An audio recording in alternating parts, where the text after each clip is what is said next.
Fore play by Barstool Sports. Not your best clap there, Trent, but we'll work on it. Do you feel like you slapped your arm there? No, touch of the fingers. No palms. The fingers connected. I understand that. Unfortunate. It's the second show of U.S. Open week. As you're listening to this, the U.S. Open is pretty much about to begin, unless you're one of those people that listens really late, like my mother, for example. So hello to my mother and my sister, I think, a lot. But they're out in Colorado, which is so around like 10 p.m. their time. Mm-hmm. And they stay up a little later, so they actually listen to it like before Hello Thursday. to the women in your family. Thank you. I appreciate that. I don't think a single person in my family listens to this show. Is that right? My mom does. So I guess they might. I'll hear about it. Hello to your mother. Mm-hmm. Big show. So we've got Austen Dailey on. Austen Dailey was the victim in the Korn Ferry Tour. It's been a long couple days. Korn Ferry Tour Monday qualifier this past Monday, who got in a literal fist fight on the tee, on the 8th tee, I believe it was, or 8th hole in Kansas, in Newton, Kansas, I believe is where it was, this past Monday. This story went crazy. Cops were called, arrests were made. Austen Dailey tells the story from his vantage point, and it's must listen. I would call it must listen. Yeah, when that story started to trickle out, we only saw headlines, no videos or anything like that, so you just have to read about it. And I was really happy, or I was looking forward to talking to him just to get what actually went down from a guy who was there and very much involved in the fight. And it's just it's a great... I don't know what types of words to use, because we talked to Austen for 25, 30 minutes. Seems like a very nice, great guy. So I don't want to talk about a story where he got sucker punched and then held down. But I don't want to call that a great story, but it is a great story. It's a great story. It didn't happen to you, Trent. It didn't happen to me. No, it didn't. But Lurch. he was such a nice guy that it's not a great thing for him. I don't wish I don't have ill wishes upon him at all. He's awesome. That guy's great. But it's a great story. I mean, it's an amazing story. So what's the if you're reading a book, it's a page turner. Yeah. What's this one in the podcast world? This a word listener. I don't know. I know. It's just a good story, okay? Right. The guy's got a great story. So he was legitimately attacked in this round of golf. Words are exchanged. There's people not looking for balls. Other people make chirps if you should hit the ball straight. And then it turns into arrest, police, and it's amazing. So that's coming up after we go through all the U.S. Open stuff. It's Thursday, so it's Transfusion Thursday, Owen's Mixers. More and more stores, I'm telling you. Amazon, you can get it delivered right to you, which is great. CVS, Kroger, all these places now you can go get Owens. We're working hard to get it in more golf courses. But the point is, Owens has a delicious recipe for several different mixers. Transfusion's one that we, of course, had been talking about on this show for years, probably since our inception, if you will. Yeah, I would say it's the first couple episodes. I'm sure we brought it up, and then it's just exploded since then. And we were able to work with them, taste testing, all kinds of stuff to perfect that recipe, put it in a cool, cute little can, and then put it in stores all across the country, so that all you do is pour it in with your favorite vodka of choice, and you have a delicious, delicious cocktail. You can do that with the Paloma, which is Lurch's big thing. I've been with you these last couple of days, Lurch, and people yell at you Palomas. People love it. Not even like, hey, man, I love Palomas. They just look at you, see you, they're like, I think that's Lurch, and they just say Palomas. Yeah. It's like when people just yell pizza at Dave. Yeah. People yell that's your kind of bonding thing. I mean, maybe they just yell golf. Maybe they yell 100 at you. People yell luggage at me a lot. Oh, luggage is a good one. Luggage guy. Luggage guy. Yeah, I can see that. Doesn't feel good, though, if someone yells luggage at you. I got to tell you, it feels great. Does it? Yeah, because I know what it is. They're in on it. They're not calling me luggage. Right. They're saying you did a thing with luggage. They pointed at you in a derogatory way and said luggage. Because isn't that a derogatory term in hockey, maybe? Where like your hockey locker room, suitcase. but like your luggage means you're kind of holding the whole group up. That's what I thought. I think that's right. Luggage luggage just, it takes longer. The guy's absolute luggage. Like when you travel and you have more luggage, you're just a less efficient traveler. Right. Yeah. And maybe some people have just called me luggage, not right. referencing It's somebody the that you're thing. bringing along. Yeah. Like you're not adding any value to keep us going forward. You got to carry the luggage with you. We used to call behind his back our head coach, Ted Donato, who's still the head coach at Hard Hockey now. We used to call him. Are you prepared for him to find this out? Yeah, it's fine. Okay. I think he's a big Barstool fan. I think he loves the content. He's a big golfer. We used to call him a suitcase because, like, his last few years in the NHL, he played for like 7 different teams or something. So we used to call him a suitcase. Yeah, that's a good little term. I would say that's almost a compliment. I think you want to be on one team consistently. Right, but it's better than not being on a team. Yeah, but when you go from these storied careers, he's like Bruins for a while, Rangers for a while, and then all of a sudden you're a suitcase, and then you're out of the league, and you're coaching fucking rigs playing hockey. I don't know that it was meant quite that a way. drop-off, Yeah, a little bit. But he's a great guy, and their teams have done extremely well since. He's got sons in the NHL, so he's done a great job. And he was just coach for the World Junior team that took down the gold medal. Was he really? Yeah, I think he was that. assistant coach. I saw Brian Boyle playing on that team. I was like, wow. Who are they picking? Wow. Anyways, Owen's mixer's delicious. People yell Paloma at Lurch. But they got the grapefruit and lime. They got the mint cucumber and lime's one of my favorites, and they make a lot of good mixer flavors. So big thanks to Owen's Mixers. Okay.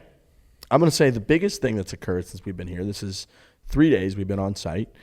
Day one, we chatted with Craig. We put that interview out from the association. We chatted with him, put that out, and just kind of, got acquainted with the tournament championship. And then Tuesday and Wednesday, we kind of found our spot and chatted with a few different people. Biggest moment thus far, and the biggest question on people's minds is the status of Kevin Kisner's driver after Trent took it. And, why, you want to tell people what happened, Trent? Well, yeah, we were wandering around the course, doing what we do with these major championships, just trying to, as you explained today, which I thought was apt, just like getting in people's way. We get in people's way, and we've done it enough now that we've made these relationships where we can talk to these guys. They're not completely freaked out by the whole thing. And obviously Kevin Kisner is that to a whole different level. We're buddies with him.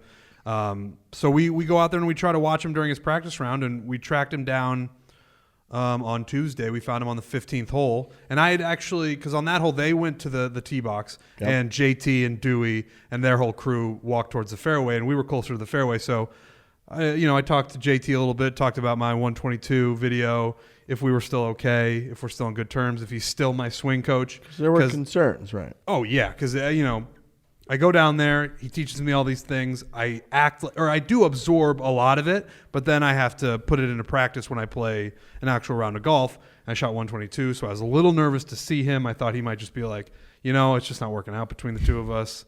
You seem like a nice guy, but you just really suck at golf. You're crushing his reputation. He's in for the long term. Right. I didn't want to tarnish his reputation. If at any point he starts to get feedback in real circles that it's like, we can't trust this John Tillery guy anymore because the guy that he is teaching just cannot break 100. He starts losing bookings. Right. Ricky pulls out. Kisner starts looking at him like, even though they've been boys for a while, he's like, kind of like, what's going on with this guy? Did you lose your touch? Like, what do you got? Right. So I was legitimately nervous to see JT because I don't care about anybody else except him because I know the work that we've put into it.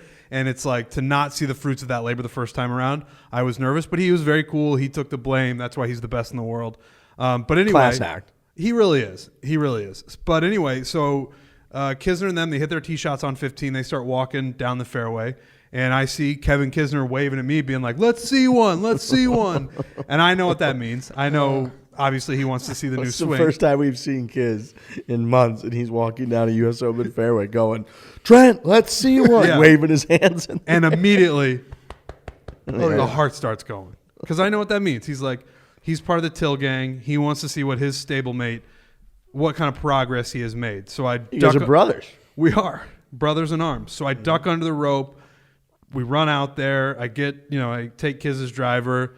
I can't overestimate how hard my heart was pounding. Ooh, couldn't imagine. Just because the whole thing, right, you're on a U.S. Open fairway. Yeah. You're showing off your swing for the first time to Kisner, who's a stablemate guy, and you're trying to do right by JT. I mean, power to you. A big thing that's putting the pressure on you. That's the big part where John Tillery was there throughout the whole thing. John Tillery is going to watch Kiz watch me, and so it's sort of like the pressure's on.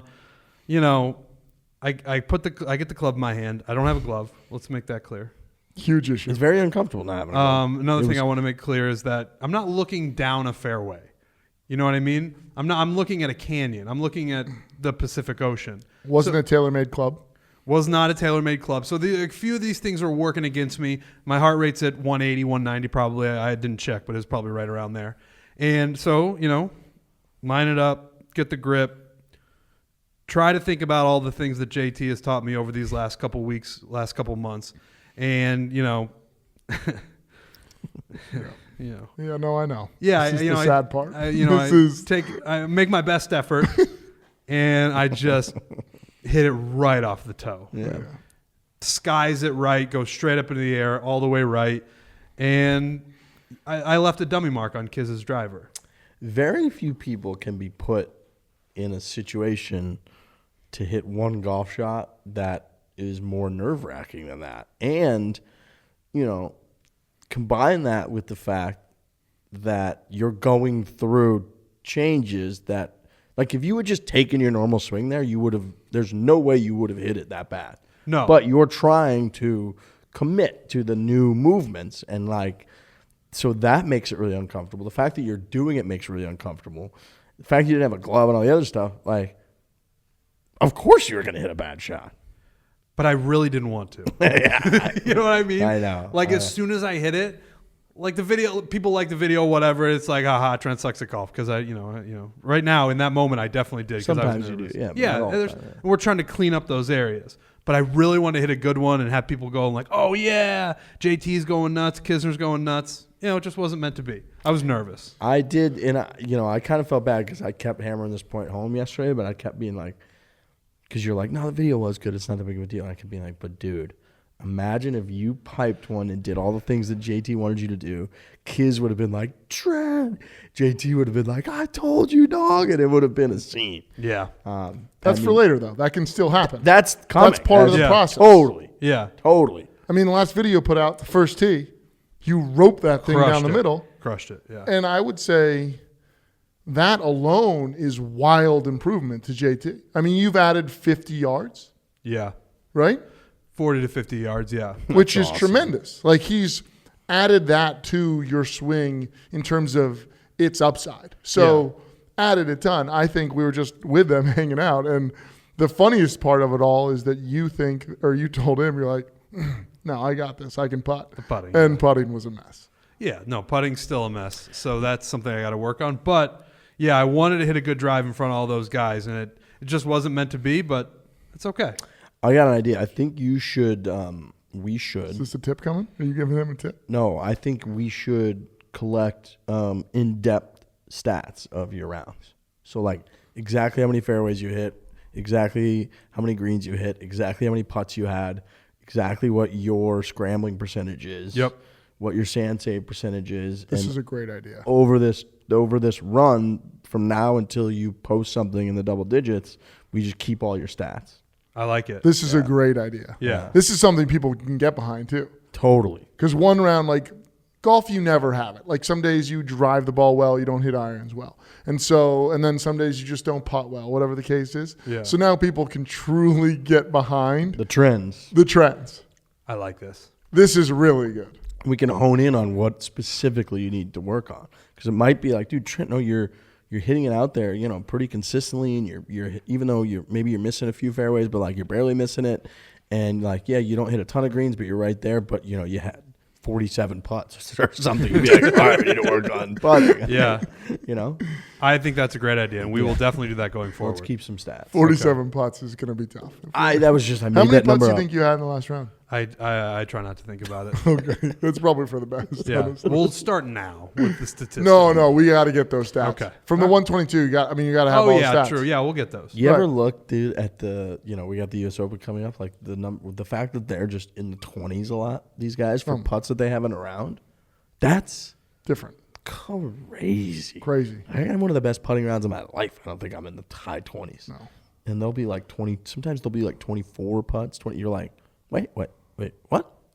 It is crazy. I mean, because sometimes I feel like the amateur, when they think about putting and their strokes, they think like, oh, I putted one from the fairway or just off. Like that counts as a putt. Truly, it doesn't. But I still never think that I'm sub 30 for putts in a round. Dude, I don't think I ever am, and they are all the time. Right. And I usually putt pretty well. You're a great putter. But dude, like 25, 26, 27, 28, that's like no putts, and they do that all of the time. You have 18 holes, so if you... Right, immediately you're at 18. Right. You're starting at 18. If you're sub 36, you're less than 2 putts around per hole. It's crazy. It's just not a world I live in. They're way below 2 putts around. Trent looks like he's panicking over there. That seems like an impossibility to get sub 36. Yeah. We'll start small.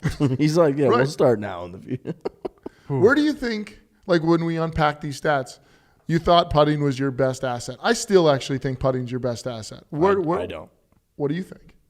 I think your driving is your best asset.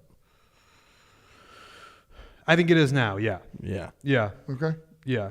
Putting, I for whatever reason, because I also thought I was a good putter. Right. You go back on, there's some videos where I'm a pretty good putter. Totally. Over the years. Well, But Charman thinks you're a great putter. he does, yeah. For whatever reason, maybe I'm, I was so focused on that being not what I needed to focus on that it started to drag a little. I just think you're a very streaky putter. Yeah.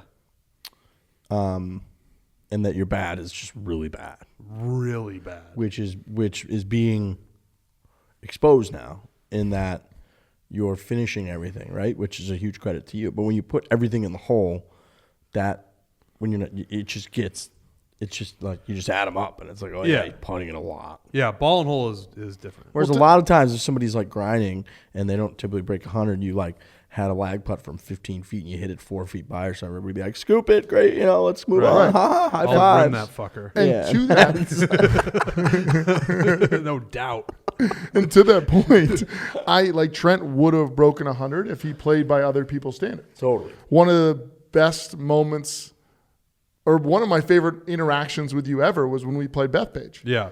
And we're like, hey, Trent, what'd you have? And he's like, last 3 holes. You used to keep it on your cell phone. It was like 11, 13, and 10. No other human being on the planet keeps hitting it after 7. They just say, good. all right, boys, I'll just see you on the next tee box. No, not tee daddy. So, because you've played stretches, 13 holes of good golf. Yeah. And then you have 5 that are just off the rails. Really bad. Right, really bad. You get tired. You start seeing those kind of shoulders limp in. Endurance underrated. Yeah. Right, we were talking about today. But you can start, when you see the beads of sweat pouring off T Daddy, you know that he's not amply hydrated or he doesn't have the right nutrition in his body. Hydrated. Well, again, I'm allergic to the sun. I've made that clear. We think that's real, right? I honestly do think that's Yeah. true. I think there's a part of me, because we all go to these golf tournaments and like I'm in bad shape, but like I'm not in like No. You're in bad shape. That was mean. You're in bad shape. Wait I a would have minute. taken that from Riggs. Right. I'm not taking that that's from you. fine. That was I'm in horrible mean. shape. We're both in really This bad is a great shape. example. This is a great It's a example. genuinely Because rude thing. That you're you just a said. good test, because I'd say we're in Yeah. similar bad shape. Right. We go out to these golf tournaments and like we have very similar days because we're together all the time. I go back to my hotel room and I want to die. I have the worst headache every time of my life, every time it happens, and I just feel like I've been beat up. Yeah. And you feel normal. I'm He's tired. exhausted. but I'm exhausted, but you have headaches? Yeah. I remember at the Barstool Classic down in Atlantic City, Atlantic City. I mean, you got legitimately sick. I couldn't do the podcast because the headache was so bad. You bowed out. You tapped out of doing the podcast because the sun had affected you so greatly. When I that was day.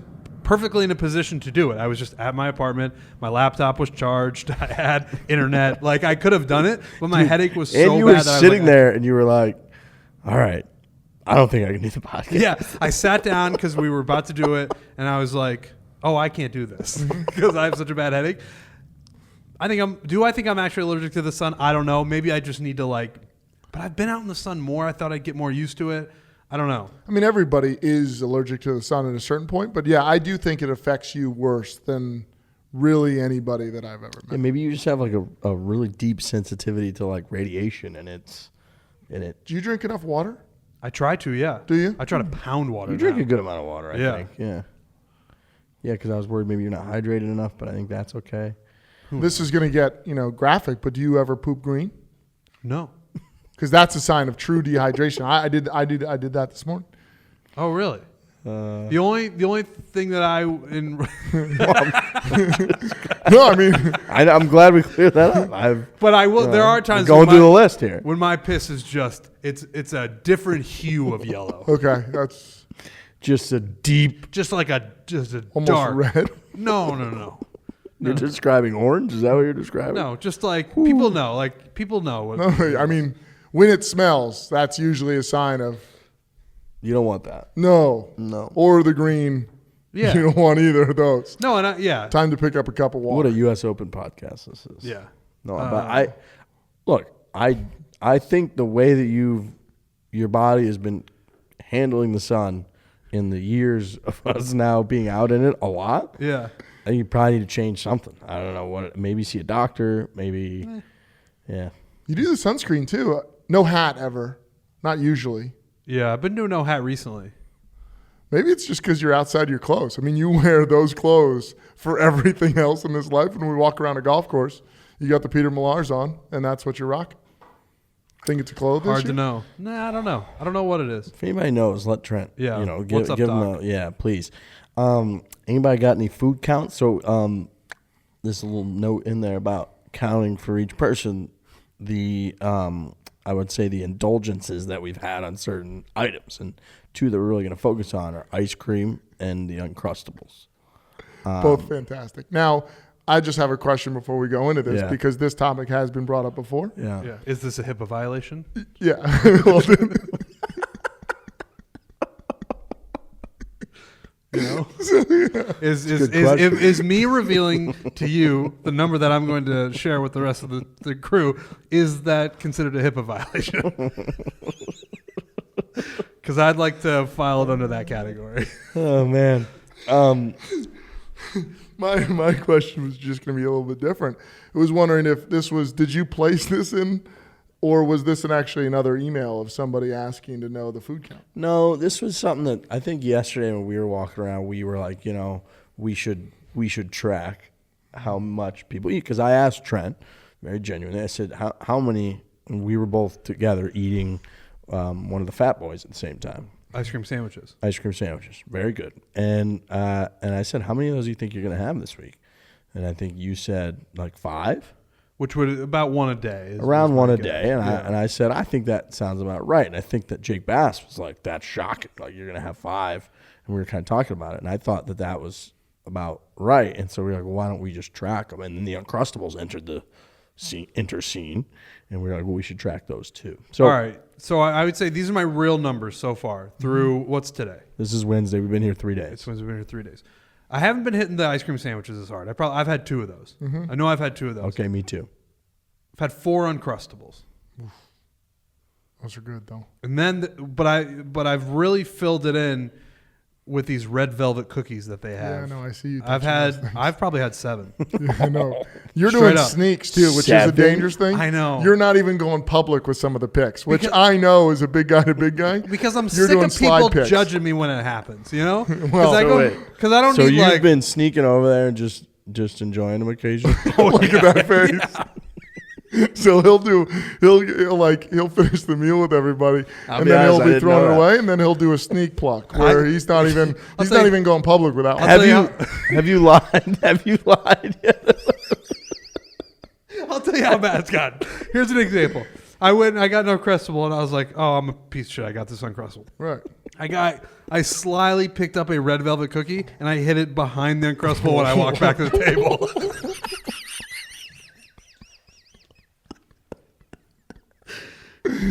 That's real. I mean, that's awesome. I appreciate you bringing that to the truth table here tonight. Yeah. This has been fun. That's honest. Mm-hmm. Have you lied yet and been like, I'm going to grab a water real quick? Ricks is crying. Ricks is crying. I mean, dude.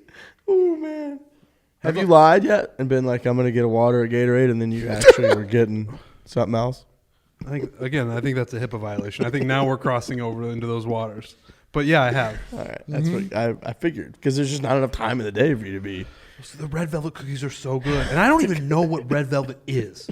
I don't know. Good point. Just kind of red dye in a cake. What is red that? dye? I'm pretty sure it's chocolate. But it's like it's like a better kind of chocolate. Yeah. That's They got good white chocolate cookies. The chips in there? Yeah. Yeah, those are nice. Something else that's really nice, Truly Hard Seltzer. They've been back in the Barstool Classic for years now. They're back for 2021. They've got 16 refreshing styles and flavors. There's something for everybody. They got the new fruit punch out, which are awesome. I don't know if you guys have had those yet. Yeah. Oh, the new fruit punches they're diabolical. So Truly's great. They're great for the golf course. They're refreshing. They're great for being out on a boat, again, because they're refreshing. It's hot. We're talking about Trent can't even survive outside. So you need stuff that's refreshing. Yep, and Truly does it. They were nice enough. They sent like a couple, I don't know how many cases. Yeah, a couple cases. I don't know if that was the right word for it, but we have them around the house, put them in the refrigerator Friday night, have a couple of them. They're fantastic. They really are. Yeah, I do like that too over other options because, like you said, like you just rip them out of the fridge, have one or two, and it's not like They don't like fill you up or make you feel groggy. No. It's like, ooh, they're kind of like light and refreshing. It's seltzer with a little touch of booze in there. It's fantastic. They're just great. And they got, like I said, 16 flavors. So you're going to find something that you like. Everybody's going to find something good. Their wild berry has always been one of my favorite. Blueberry acai is one of the ones that I've been on lately. Hard. So you might be at the beach. You might be at a bar. You might be on the course, wherever. Make sure you're drinking some truly hard seltzer because they're great. All right. Behind the Greens. Nice. I'm going to throw that in there right now. Behind the Greens, Torrey Pines came out. It's phenomenal. Yep. Phenomenal. Frankie goes hang gliding, Yeah. jumped off a cliff. Right. Got way too close to that cliff. Yeah. There were some moments there where first of all, I was surprised he did it in the first place because Well, he sent E-Bug out there first, didn't he? E-Bug was kind of the test dummy, and think then he Frankie kinda went did. later, but E-Bug didn't get a spot in the scene. yeah, it was all Frankie. Right. Yeah. Yeah, I was surprised. He got did- no shine. He got No. all risk, no shine. No, but the shots that they got from out there were incredible. Incredible. Also, Riggs made a point, which I didn't even really think about until after, but the drone shot of Frankie, so instead of just the selfie, like stick camera view, Yeah. and then zooming GoPro, out. they call Yeah, thank you. Yeah, no problem. You could call it selfie stick camera view if you want. That's fine. From my point, I think that's probably best. No, that's fair. And People know what you mean when you say it. The drone shot though of Frankie in that what is the hang gliding? What are those Is things it called? paragliding? Is it Paragliding, maybe? I Maybe thought paragliding paragliding. is that? I thought that was specifically behind a boat. Oh, maybe. That I don't know. Regardless, they know what you're talking about. Right. The drone shot of Frankie, right? That fact that we had all that going on at the same Was time, and it incredible. was just him and E-Bug out there.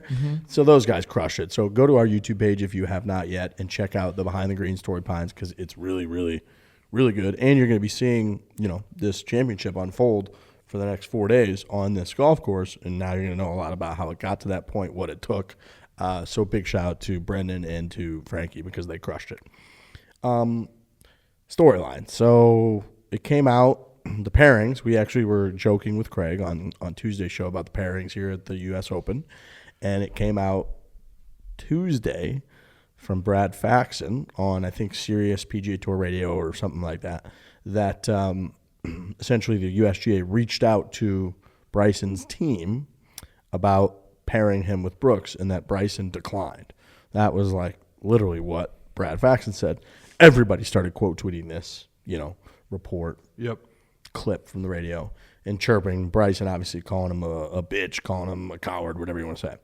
And so I reached out to the USGA. It was just like, is this true? And, they ended up releasing a statement saying, like, we did not reach out to Bryson. Bryson's team put out a statement that said, we did not reach out to Bryson. A little bit, like, worded probably in that, like, they didn't reach out to Bryson. Maybe they reached out to Bryson's team. But this did come from Brad Faxon, who, if you don't know a lot about Brad Faxon, he put out in March, he was like, I've been talking to a lot of people. Looks like Brooks probably going to be out like 6 to 8 months. And Brooks 2 weeks later was like at the Masters tournament. Yep. And a month later was in the final group of the PGA Championship. Yep. So that turned out to not be true.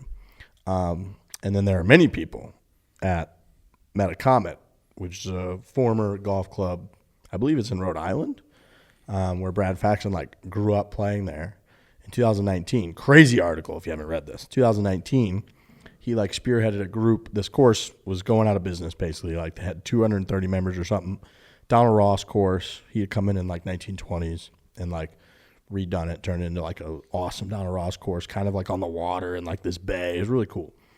And they had 230 members, and it's known as a really hard course. They had a bunch of single-digit handicaps, like a golfer's members club. Mm-hmm. But they're struggling 2019 financially, so they were kind of out of options, and they were looking at different. And so they decided to put the club up for sale. And a lot of them were they really didn't want to turn it in, obviously, to real estate or maybe they'd partner and do different things. Well, Brad Faxon ended up coming in and spearheading the whole thing with a couple other partners, and they bought the course, the club, for $3 million or something. A bunch of it was debt and back payments, so it was $750K that they paid for the course. Well, he'd come in and they were like, oh yeah, Brad Faxon's our guy. He knew everybody in town. He knew a bunch of the members. He grew up playing there, all this stuff. And they had these meetings being like, this is what we're going to do with the club. It's going to be great. Well, as things went through 2019, the Financials didn't look great. They opened it to a little bit of public play to kind of get through. The members weren't crazy about it. They're like, fine, we're trying to survive. There have been like proposals. They were going to put a couple condos on like the 11th and 12th holes and maybe reroute those holes, which the members were like, it kind of sucks, but fine, we're trying to survive.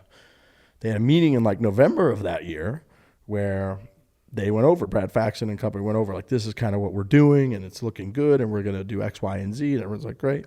It was then announced a few months later that they had just completely resold the place, were building to a real estate development firm. The course was effectively gone, and they're basically flipping the entire investment.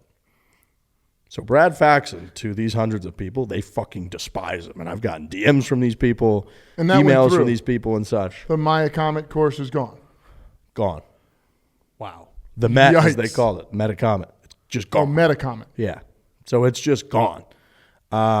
So people, again, so, so then when I see, my point is, when I see then like reports that Right. like Calling into question Brad Faxon's Right. a bit of his credibility. We got our COVID test about the same time. We walked into this place together. Did you? Yeah. Yeah. It's look, just, a little in fact, questionable. when you type it in, it says Metacomet Golf Club. There's a red line on Wikipedia. I've never seen that. It just says permanently closed. Well, everybody should type that in because I've never seen that. You ever seen a red line like that? That's bad. It's brutal.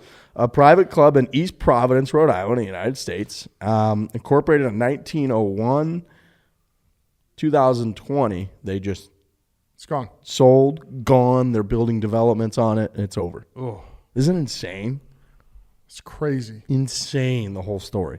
And then they ended up, the reason it kind of made, national news, and I was able to look a bunch of this stuff up yesterday and people started DMing me, was that, the club members sued Brad Faxon and company for fraud. Right. And like misleading. Holy shit. And there's like, apparently it's very common in these types of deals to do, and now we're just roasting Brad Faxon. Right.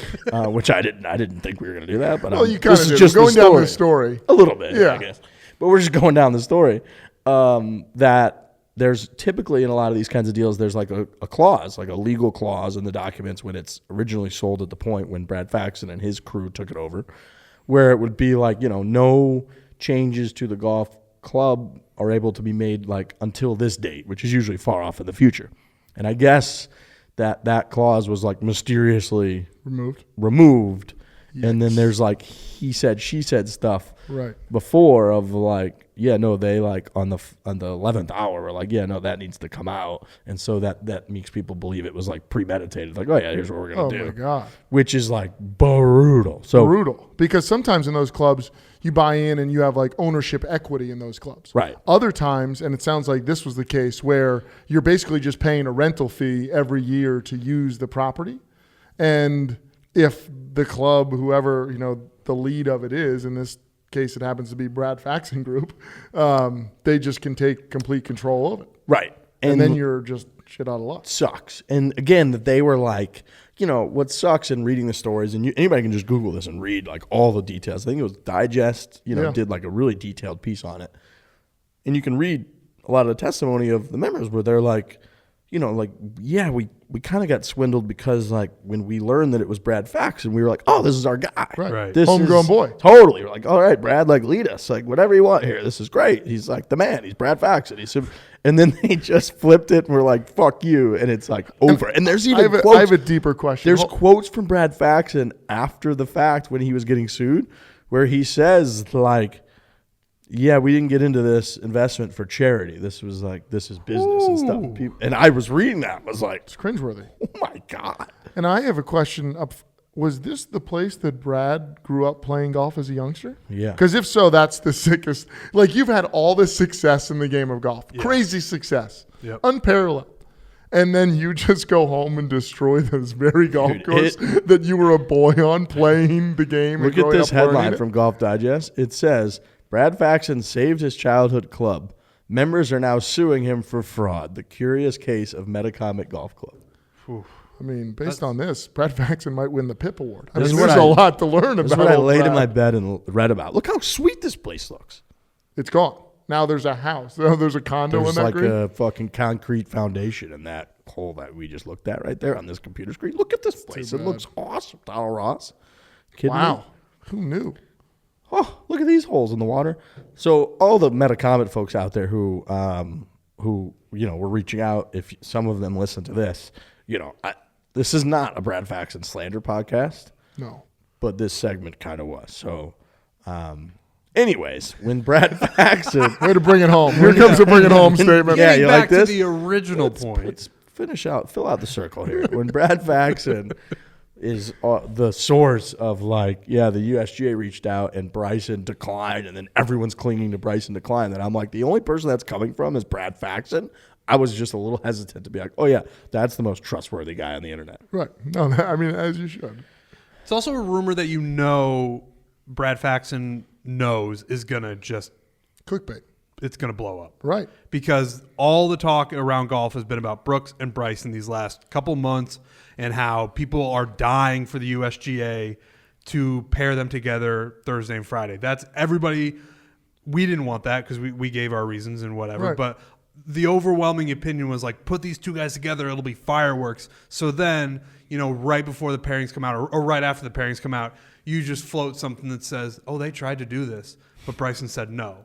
And it got to the point where it's almost it's too unbelievable to believe. Like, you don't think that Bryson would actually do that. I don't think so. Like, if you ask me, do you think that Bryson was contacted and then he said no, I don't want to be paired with Brooks?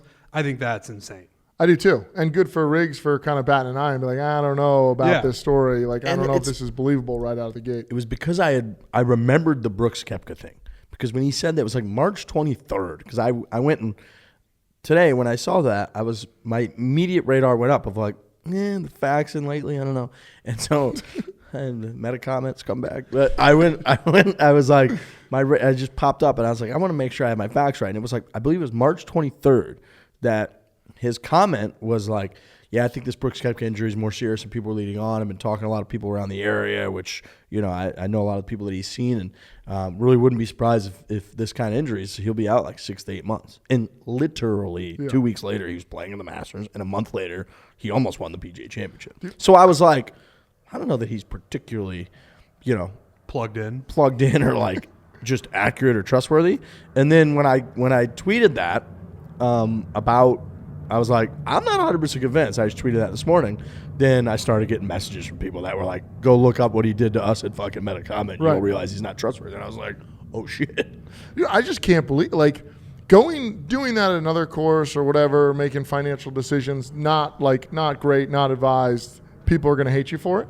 Going back to, like, your hometown course or the course that you kind of fell in love with the game of golf at and just burning it to the ground and putting condos all over it is psychotic. I mean, I associate kind of like learning the game of golf at Granite Links up in Boston is where we all started to play. Loved it. And just the thought of me like, I'm going to buy this place, turn it over, and then just put condos up and down because there's great views of like the city. I'm going to make money on it. It's like, you suck. His quote, look at this quote. I looked it up. We weren't doing this out of the goodness of our hearts. Some people think because people are successful or have money, they should do it out of charity. We came in as businessmen. This was a club that was bleeding for 15 years. That was his reaction in an interview after he was being sued. To the people of his hometown. I mean, that's crazy.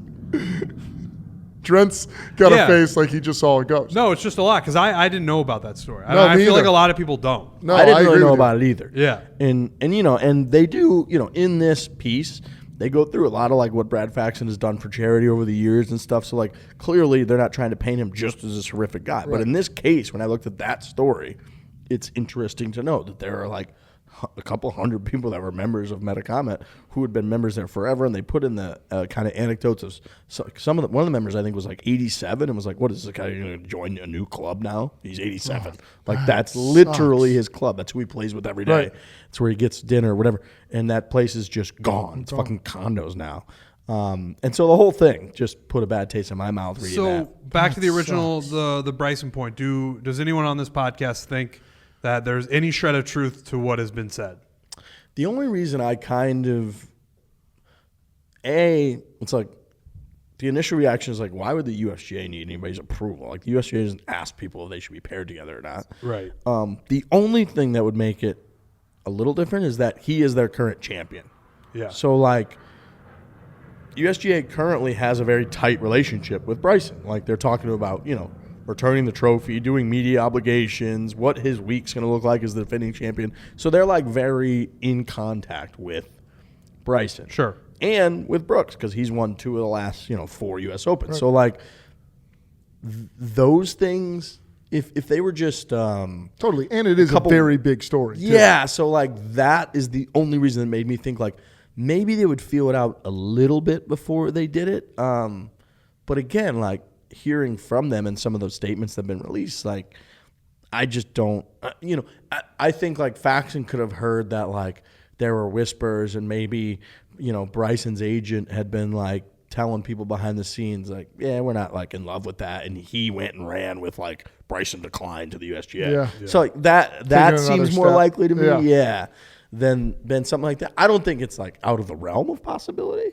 that they could have floated it before they did it, just because he's their champion. Yeah. I mean, it feels like, based on, our guy Brad here, that he could have overheard, like, a dinner conversation of, like, would you even, like, consider playing with Brooks, on day one? Like, would you like that? I'd rather play with someone else if I could, but, like, whatever. I also think that with Pip and with both of them being kind of like grow the game guys to a certain point and thinking this storyline's good for golf, like, I bet you they would be open to it. I really don't think that there is much of anything backing Brad's story, and I certainly don't think the USGA reached out on any official level. I agree with that, and I think a big part of that is what we've been saying the whole time, where they know as well as we know that when they meet on that first tee, they're just going to play golf. Right. They're going to tee it up and they're going to play golf. It's going to be fine.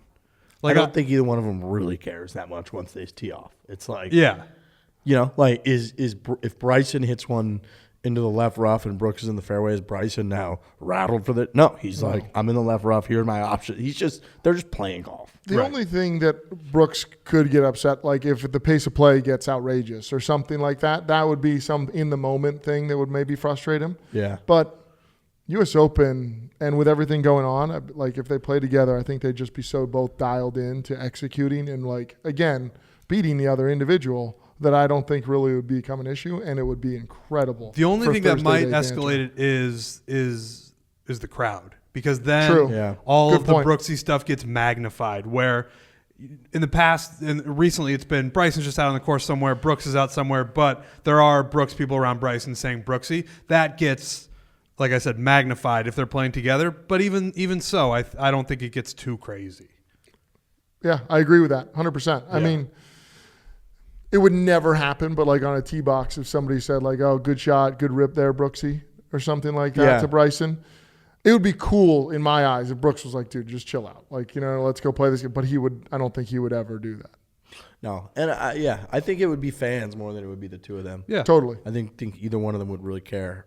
But you're right. Like, if everyone's Brooksy and chirping, I could see Bryson getting a little flustered. But I doubt that the whole thing is as real as Faxon tried to report it. We'll be out there, so we'll be hearing if there's any Brooksies to Bryson or anything. Right there. Yeah. We'll be listening. We will be listening. I will say, Brooks has commented on whether it's good or bad. He said the fact that golf's on pretty much every news outlet for about 2 weeks pretty consistently, I think that's a good thing. It's growing the game.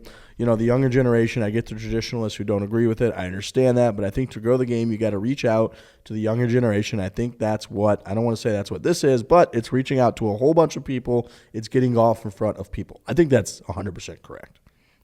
Totally. I saw some folks being like, I think, I don't know who it was, but I think it was David Duvall who said, it's reaching new people, but is it the kind of people you want to reach, is what he said, which I was like, yeah, it is. Like, you just want to reach new people. Exhausting. That is an exhausting point of view. And I agree with what Brooks is saying there. I would maybe say that he stumbled upon that explanation. Like, when this whole first thing started, I don't think he was thinking in the back of his head, like, I'm trying to grow the game of golf here. I think he's thinking, I'm going to turn the screws on this guy. And I know that people will go out there and they'll call him Brooksy, and that'll freak him out, because I do think there's a very real part of Brooks that doesn't like Bryson. Just totally agree. You know what I mean? As a general idea and what he represents.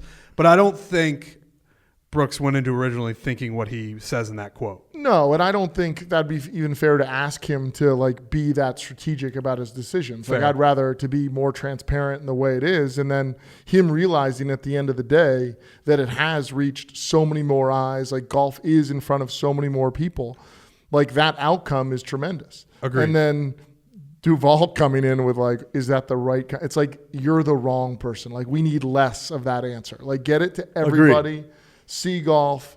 See the players. Promote the players, promote that people don't like each other that we talk about of just like there is going to be some frustrations with individuals. Let that play out.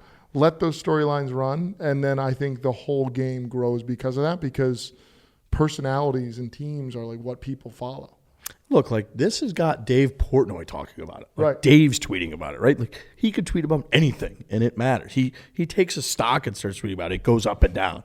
Like he picks a sport and starts tweeting about it. And like that team and their odds flip from underdog to like, and so now you've got him, his choosing of his bandwidth of stuff to like care and tweet about. Right. This has been at the top on Right. many days when the fireworks are kind of flying.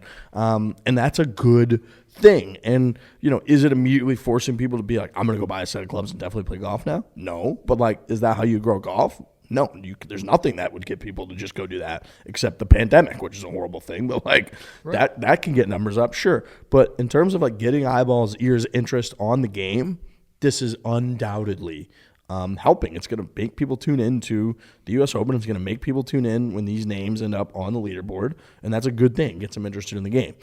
Gary Woodland said, I think it would have been great if they got paired together. I think the fans, all my friends back home, everybody was talking about it. I think it's good for the game. Brooks didn't play for 2 weeks, and he's been all over ESPN, all over the sports news. I think that's good. So just kind of reiterating the same stuff. Woodland, Kansas guy, one of the good people from Kansas. We spoke to some ugly people. One of the good guys from Kansas. And Bryson took the growing the game. He Totally. He took that opinion as well, right? Yep. Yeah. He said very similar stuff of like, I think it's good.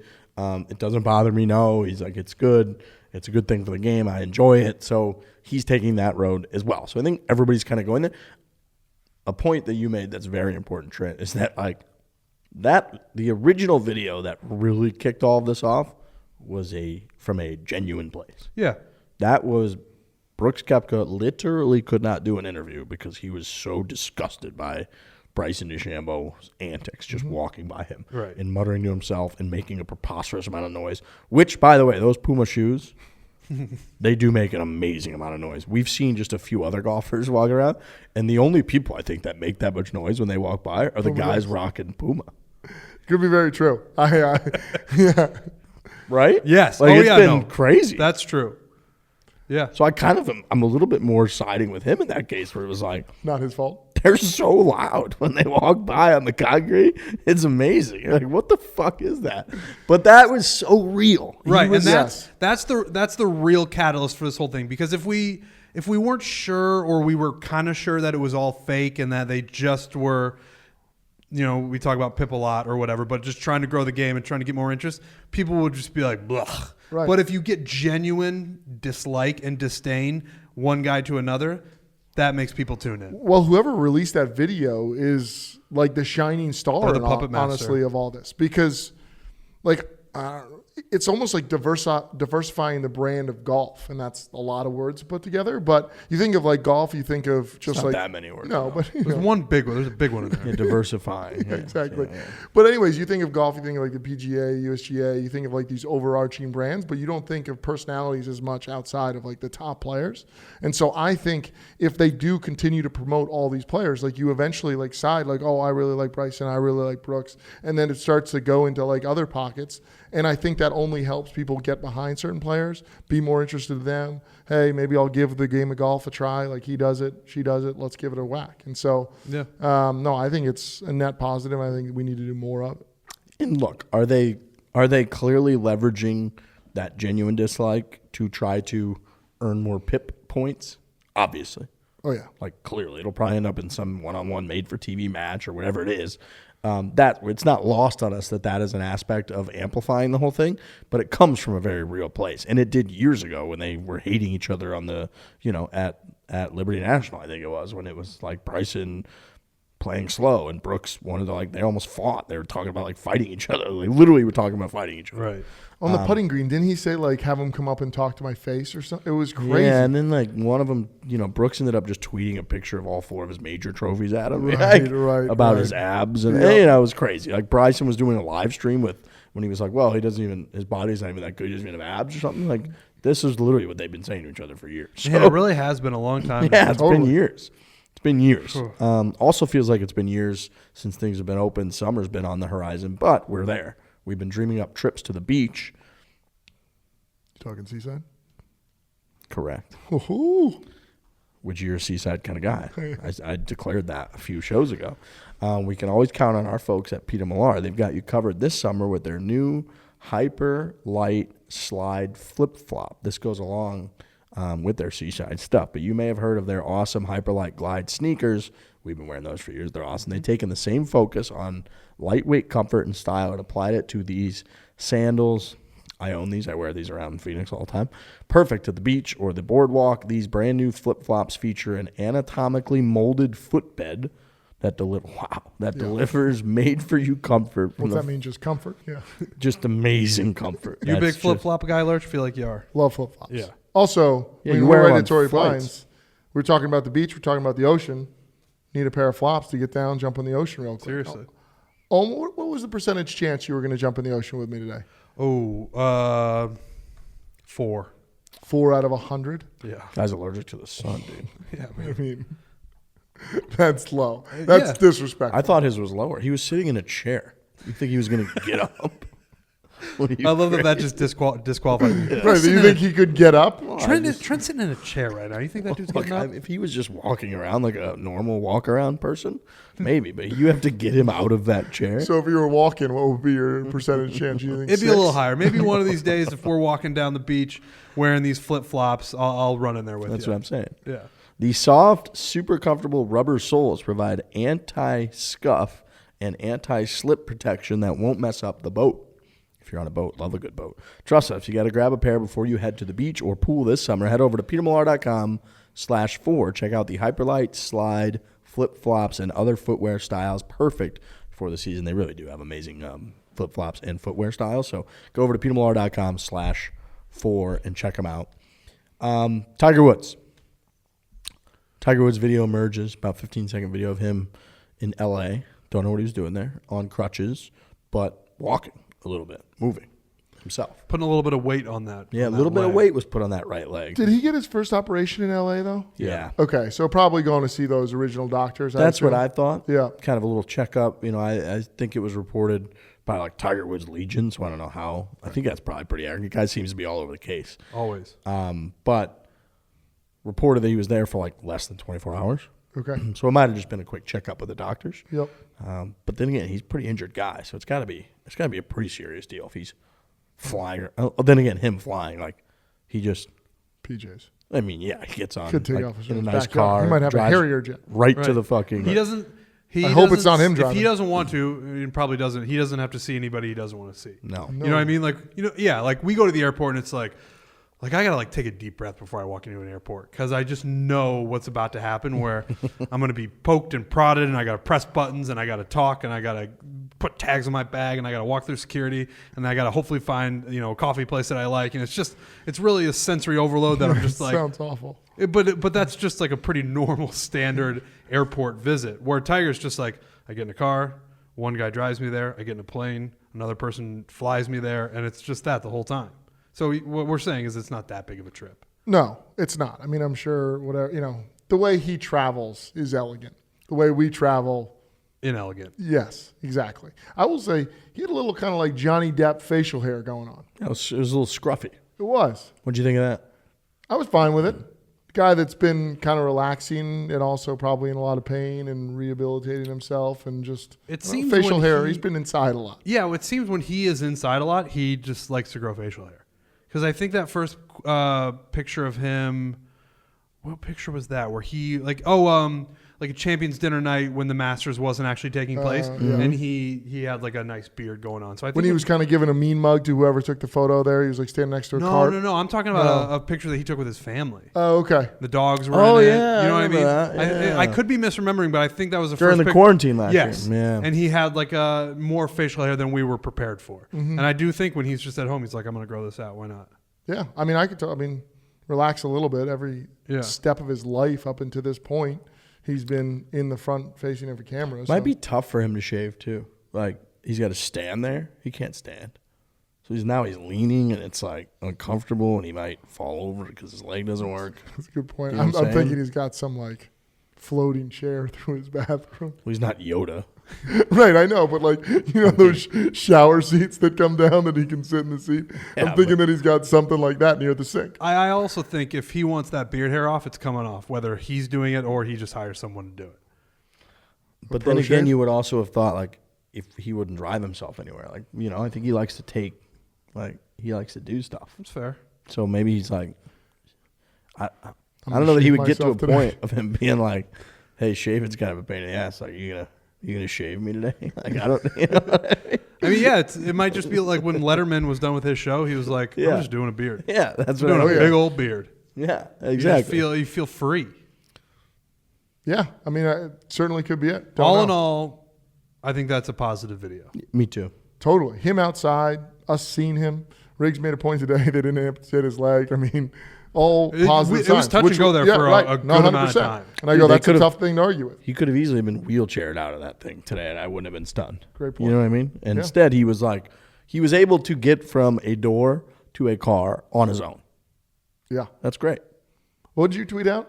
Is he coming to play in the Open? Yeah, man. Coincidence? The guy's got He's an here. unbelievable record at Torrey Pines, and he just appears in Southern California days before the tournament. You and I had a very serious conversation at the golf course about whether or not we think Tiger Woods is going to show up to Torrey. You have me convinced, I think. Just as like obviously not to play, but just as like the last time it Don't was say here, it was a obviously. very big deal. Tiger was very involved. He's in California clearly. I thought maybe in my head, In what way would he show up? In one of these like Navy helicopters that we see? who knows? I didn't work out the details, but I'm just saying Like flying over like George W. Bush and Katrina. no, I know. I didn't work out the details. I'm just saying like. I got like a little Just looking I at got like Torrey butterflies in my stomach seeing him being California and Torrey Pines taking place and obviously all the history with him here. Like I just thought maybe it was a conversation I wanted Look, to have. you with had somebody. me convinced because, like you said, he's got such ties. He's from Southern California.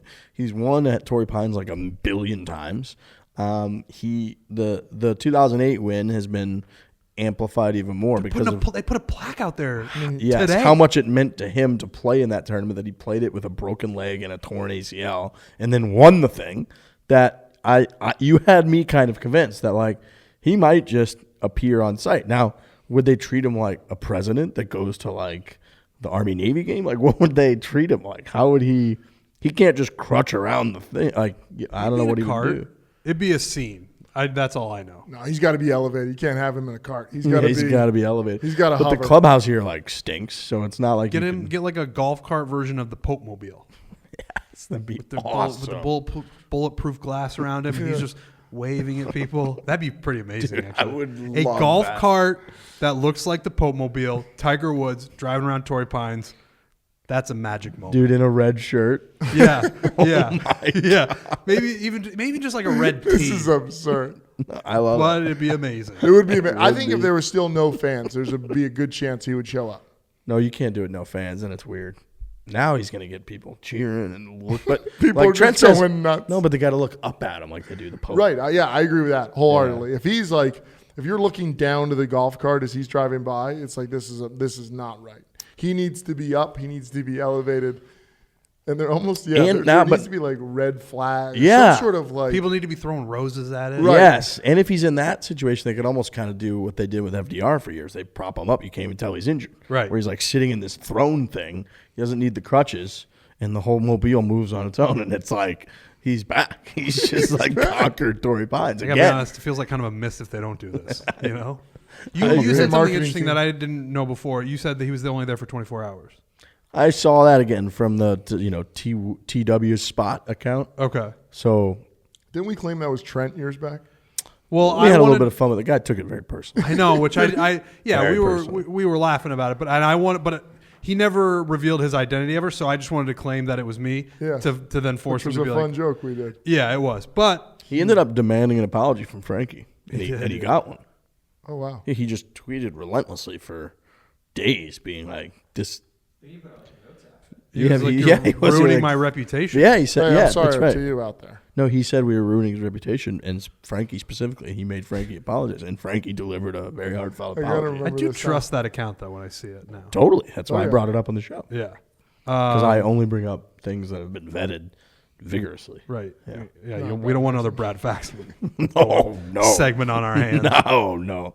We're not on my watch. It was funny. The day that you tweeted that out, we then saw him next to the putting green. His cart was parked right next to the putting green, and we were standing in front. Faxon's? Yes. We thought he was going to.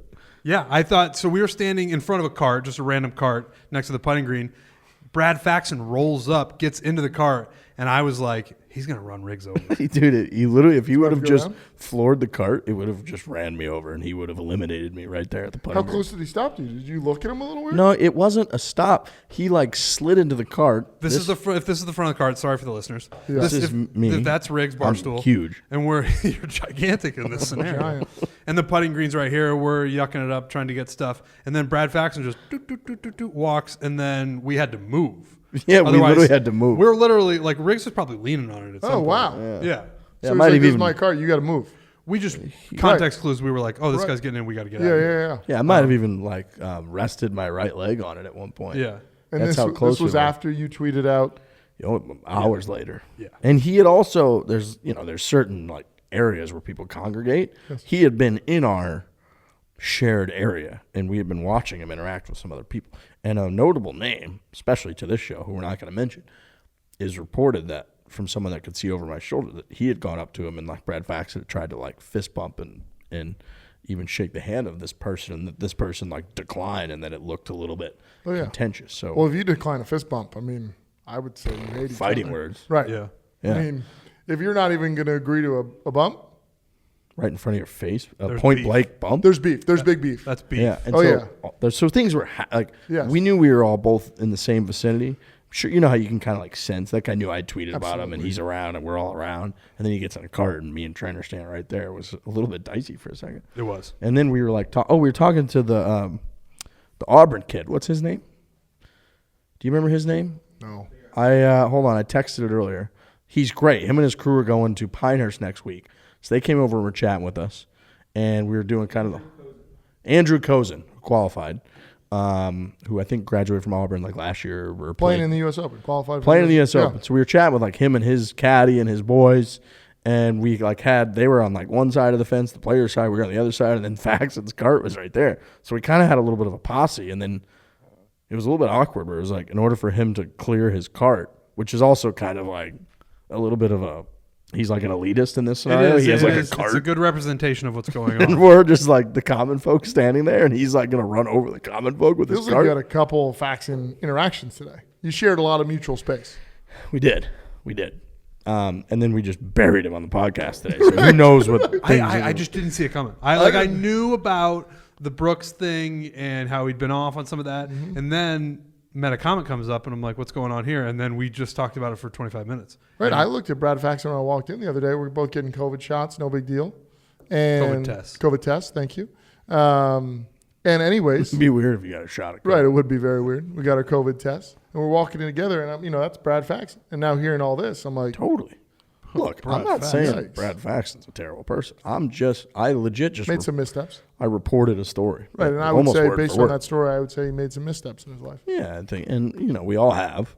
Right. So who knows, what else you can judge the guy by. 8 times he's won on the PGA Tour.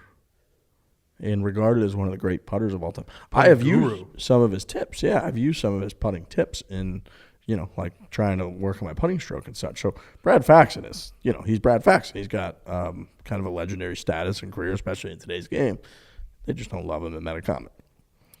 Okay. Talk about the tournament real quick. Oh, we can go green reading books. Green reading books, it looks like are going to be banned. I don't know what the official announcement was on that. I don't think there's one yet, but there's like reports that the tour is about to announce that green reading books are going to be banned. Rory McIlroy said, I'd like to get rid of them, who noted that he uses green reading books. I think everyone is in the same boat. Most guys in tour are in the same boat, that if it's going to be available to us and it helps us, people are going to use it. But I think for the greater good of the game, I'd like to see them be outlawed. I believe we've been on this side for years. Yeah. I mean, they're ridiculous. Ridiculous. They're ridiculous. That the fact that those are allowed is ridiculous. It's going to pick up the pace of play. It's just looking at that thing all day, matching sprinkler heads, looking at breaks is just ridiculous. It's a skill of the game to be able to read greens. It is a legitimate skill of the game, just like it's no different of like if you just had a wind reading device over every shot. That would be the same thing. Like you're supposed to judge the wind and how it's affecting your shot and then hit the ball. Whereas like if you just stood there with a device that told you everything, it's almost like you're just playing Tiger Woods 2006 where you just pull the joystick back and straight. Like that's not that what golf is. I was thinking actually. That the two things that you just mentioned are in video games. It's when you stand over it that you say like, oh, it's going 11 miles per hour to the left to right or whatever, and then you get on the green and there's all these beads. And you can see all these beads and it's like, oh, so these guys are just kind of playing with these video game green reading books. It's just, yeah. Right. After they've putted on them all week right. to get prepped and ready for it. It's not like the green is changing at all. Right. They know where the pins are about roughly going to be and they can putt to them. They can figure it out. And to have a green reading book on top of that is absolutely outrageous. So I'm super pro, and I think we're all super pro that that's going to be wiped. A similar kind of case is, and to kind of relate it to what Rory said about like, yeah, I use it, but like if it's available, I got to use it. Same deal that Xander was talking about, because Xander, I think at the PGA, maybe it was brought up, or maybe shortly afterwards, that he's using one of those putters that essentially like anchors, if you will, against like your forearm. Dangerous word. And it is a dangerous word. I'm going to use that on purpose. I think they should fucking get rid of that shit. But he was asked about it and said, yeah, I think they should get rid of that, but they haven't. And other people are using it, and they're just putting better. So why the fuck wouldn't I use it? I have to use it. Take the advantage. Yeah. And it's the same kind of situation with Rory, where he's just like, no, I use the books because this book just tells me how it's going to break, but I don't think they should be allowed. And I think that's probably where most people feel. 100%. Yeah. The fact that like you can hit the ball on the green, have putted there all week and prepped for obviously this tournament, and then on top of that, you're like locating the ball on the green to your book, and then picking out the spot and be like, oh no, it breaks this much is just the wrong thing. It's just stupid. Yeah, it's just genuinely stupid. John Rahm. So I want to talk a little bit about just kind of the tournament and who we like, and I just got to say, like, I don't think I've seen a single analyst yet that hasn't convinced me that John Rahm already has the tournament locked up. People are loving him. Loving him. I don't really even understand why. Like, I know that but I just don't understand why he's so above and beyond everybody else. I mean, it's a little bit emotional because they're even, when they're bringing in the fact that he got, like, engaged on property, you're like, all right, like, that doesn't have anything to do with his fucking golf game. No, but he's got good vibes here. As long as, and I hope that their marriage is going well. I think they have a kid now, so I think it sounds like it is. Sounds like things are going well. Right. But as long as everything's going, then it feels like he's got good vibes coming into the property. Look, we're in fucking San Diego. It's 75 and sunny, and you're looking at the ocean. Everybody has good vibes here. And it'd be a good story with everything that's been going on with him. Yeah. It'd be just like, wow, what a turnaround, and what like a couple weeks it's been for John Rahm. Now, I should say, I sound like I'm playing devil's advocate here. I'm very convinced now that he's just going to win the tournament. Right. I have him to win. Yeah, you'd be crazy not to at this point. He's the favorite, yeah? Oh, yeah. 10-1. Which is crazy. Barstool Sportsbook. That's like getting close to, Tiger numbers back in the day. I mean, Tiger was a pick'em, but I mean, even when Tiger was in that area where he was like, when he wasn't totally dominant Tiger, but he was still the favorite all the time. He was like 7-8-1, I feel like. And I mean, he's 10-1 at a major. I don't feel like we've seen someone that's been like single digits to 1 at a major in a while. And he's 10-1. That's pretty fucking close. Yeah, it just doesn't seem like there's enough value there. But yeah, I mean, people are picking him. I'm picking him. I think there's something in the air, and maybe you're drinking the Kool-Aid. I am. I'm fully on board. Kool-Aid? Yeah, no, I'm a believer that Rahm's going to win this thing. DJ's 15-1. DeChambeau 16-1, Brooks 18-1, Rory 18-1. Rooting for a Brooks, Bryson, obviously. Both of them play well. Yeah. Being that, it's almost boosting both of their fandoms now, because it's like you want both of them to play well so that you get a storyline where they clash. Yeah. Right? Yeah. Because I once claimed on a Barstool Rundown that I thought Bryson had less than 5 fans. Because like genuine. That's a gut punch. No, but like, there's not like, maybe there are now with what It you're saying. feels like a Riggs. malicious comment. No. I mean, five. Okay. Five, Trent. All right. It was hyperbole. Okay. All right. As we're off to do. Yeah, we do. But I'm just How saying. elegant. I'm just saying, like, there's not many, not that I know of, like we were talking about Bryson shirts. This is when it originally came up, where it's like, I was thinking about making like the Hulk shirt where when you start to, it's normal, and then when you sweat, he becomes the Hulk, whatever. But I was like, how many of those are we gonna sell? I feel like there's just not many people who like want to have Bryson on their chest. Right. And we decided to not even make the shirts because we didn't think anybody would buy them. Right, and that's what I mean. Well, we were worried about the technology out there originally, and then it little was bit. found out to be true. I got flooded with DMs from people being like, that is a real thing that you could do. Right. But then it came down to, I don't think many people are going to buy that shirt. The sweat technology. The shirt? sweat technology to turn it into something different. But I don't know why did we get on the topic of me 5 saying, fans? Yeah. Well, I don't know why I said that. Who knows? Oh, we're talking about. I just said that both their fandoms rise. Oh, yeah. Because if they both play well, whereas but they've got a little bit of Harry Potter going on, where it's like neither can live while the other survives. Which is, if Bryson plays really well, but Brooks doesn't, then everyone's like, oh, well, fuck that. I'm not rooting for that. Or if Brooks plays really well, Bryce, like, you're not necessarily going to be like, oh, all right, let's go Brooks now. Whereas if they both play well, you're kind of rooting for both of them because you want them to be there at the end. It's a good point. Yeah, so it's an interesting scenario. So you guys are both fully ROM. Fully wrong. Anybody else, you got your eye on? Yeah, Xander. Okay. Xander. Scotty Scheffler. Ooh, he's had a good, he's kind of had a little smirk on him all week. Very much. Also, the guys, like we were talking about this, leaving the range. The guys that have just been grinding out there, like Henrik Stenson has been out there for all too long. Yeah. It just feels like he's just working, he's trying to find something that's not there. We saw another individual, I don't know, Matt Wolf didn't seem so positive on it. And just saying golf's hard. But you see these guys I love grinding Matt Wolf, out there. by the way. He's tremendous. Dude, just catching up with him was awesome. And, he's clearly said, not everybody goes through the best times all the time. And we were chatting with him today. He's just such an open book and, such a cool, young, normal dude that, no. Do I think he's going to play great this week? No. Man, I'm rooting for that guy. He's awesome. 100%. And he stayed with us for 5 minutes just chatting about nothing. And he's a good, young-hearted kid he's got an outrageous amount of talent. So yeah, it's like he's going to go ups and downs. But anyways, you see these guys, like Stenson was one. He was on the range for way too long. And it's just like a guy Every that's time gonna I've go out looked at the there. range, Stenson's on the range. Okay. Right, he's just going to grind it out, try to find a swing, and I bet you he's going to shoot 6 over, miss the cut. The only thing that I would say at that point is we watched at Kiowa, Frankie and I, we witnessed Phil Mickelson do the same thing. Oh, really? Grind. This is amazing that you guys have told me that. Grind. Almost to the point where we thought he looked a little lost. You guys have said the word. Just kind of like he was out there. Is it a bet Stenson play? I'm just saying to maybe. Yeah, maybe. Get on the Barstool Sports book. That is kind of what I'm Take saying. Stenson. If you Because can find a top 20 finish. If you would ask Frankie and I how we thought Phil Mickelson was going to perform at the PGA Championship, we would have said he's going to miss the cut by a bazillion strokes. Yikes. And he won the tournament. He won it. No, you definitely won. Yeah. So that's something to think about. The other guy I like is Charlie Hoffman. Okay. I love Charlie Hoffman. I think that's a sneaky play this week. He's a local guy. I know. Yeah. I think that's a sneaky good play. You think so? Oh, yeah. Kevin Streelman's 180 to 1. Oh, by the way, Safe money. Something to think about. Huge interaction with the boys today with the man of Streel. I mean, he's our guy. Couldn't be more of our guy. He's awesome. And getting better by every time that interaction was just so normal, so easy. Yeah. I bought Riggs a steak. No, I didn't really look at it. Chirp I've been me a there little before. bit. Yeah, he tried to slip me a $10 bill or something.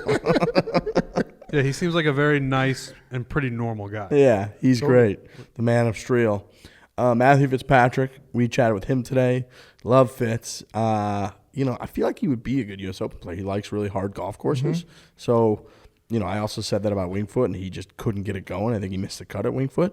But I think Matty Fitz is a good sneaky pick this week. He's also like sneaky, I think 20th in the world I'm looking at right now. That's amazing. Matty Fitz? Yeah. Crazy. Holy shit. 20th in the world that guy is. So I kind of like him. And there's a lot of stories. Like Tony Finau, he plays really, really well at Torrey Pines. They obviously play Torrey Pines South every January, so he has a really good track record there. He mentioned that a lot of the holes go left to right. He loves to fade the balls, so they're, appealing to his eyes. So he's another name, but I mean, now you're just kind of rattling off a lot of the top names. Patrick Reed 2021, I don't hate that. Don't hate that at all. He just won here, so right. I mean, he clearly can play here. Billy Horschel, we're really, really awkward around when we see him. Don't really know what to do. Yeah. I gave our boy Poulter today a nice shot, and he goes, get down after.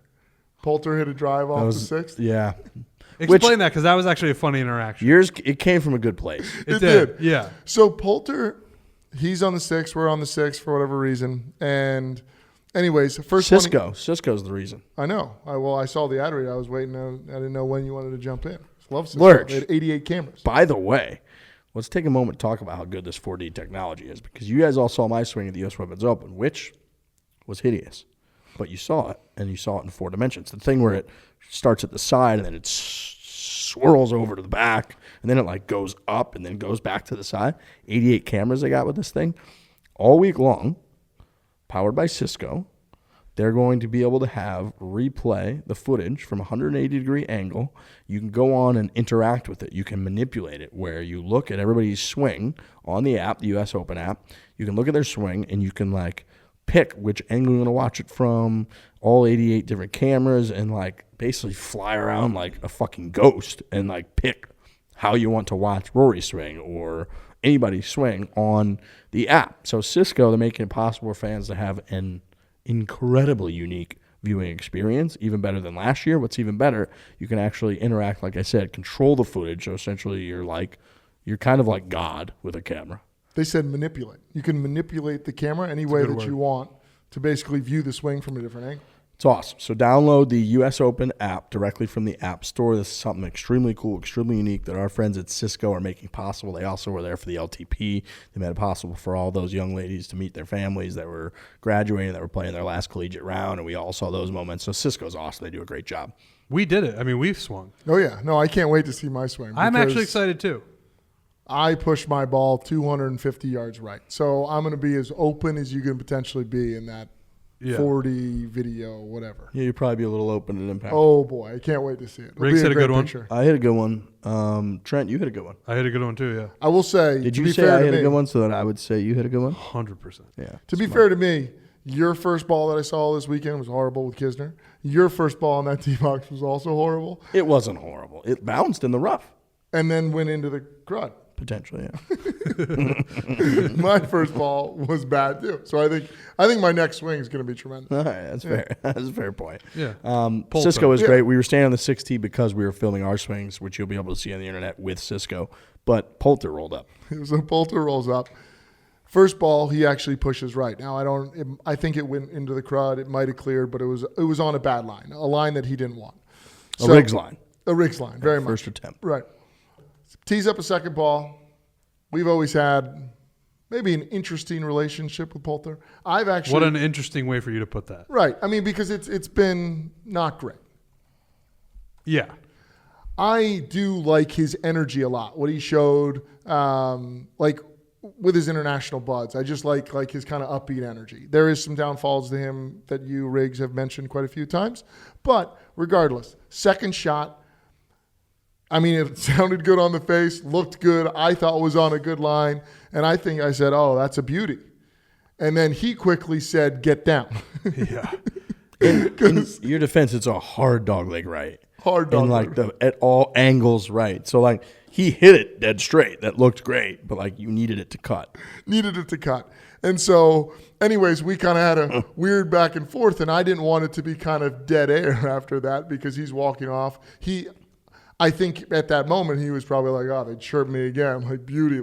Kind of pulled it left in this sense. Missed my target line by 20 But it yards. wasn't like he duck hooked it. No. You were like, beauty. But that would have been funny. Yeah. So, and then that would have been a problem. Yeah, so then I go back to him. I was like, oh, no, Poulter, I actually thought it was on a good line. Like, I didn't mean for it to be that way. I didn't say that last Which now gets into real awkward territory. Oh, yeah. But then he kind of smiled back and gave like an all good. did. And then actually where he played it from was right of the last bunker on 6. So it was actually a good spot wherever the ball finished up. I wonder if he knows your affiliation. Good point. Probably not. Because I think that there's a chance that interaction goes differently if he does.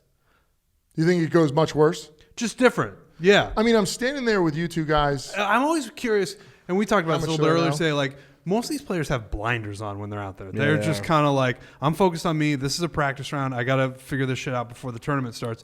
Where I don't even know if he would have seen us standing next to the team. Yeah, like Tommy Fleet was a good example today where he was walking like kind of on his phone, walking 4 feet away from us, right past us. And we were kind of looking up because we're always just trying to be in people's way. Like we're literally trying to like make eye contact on nothing.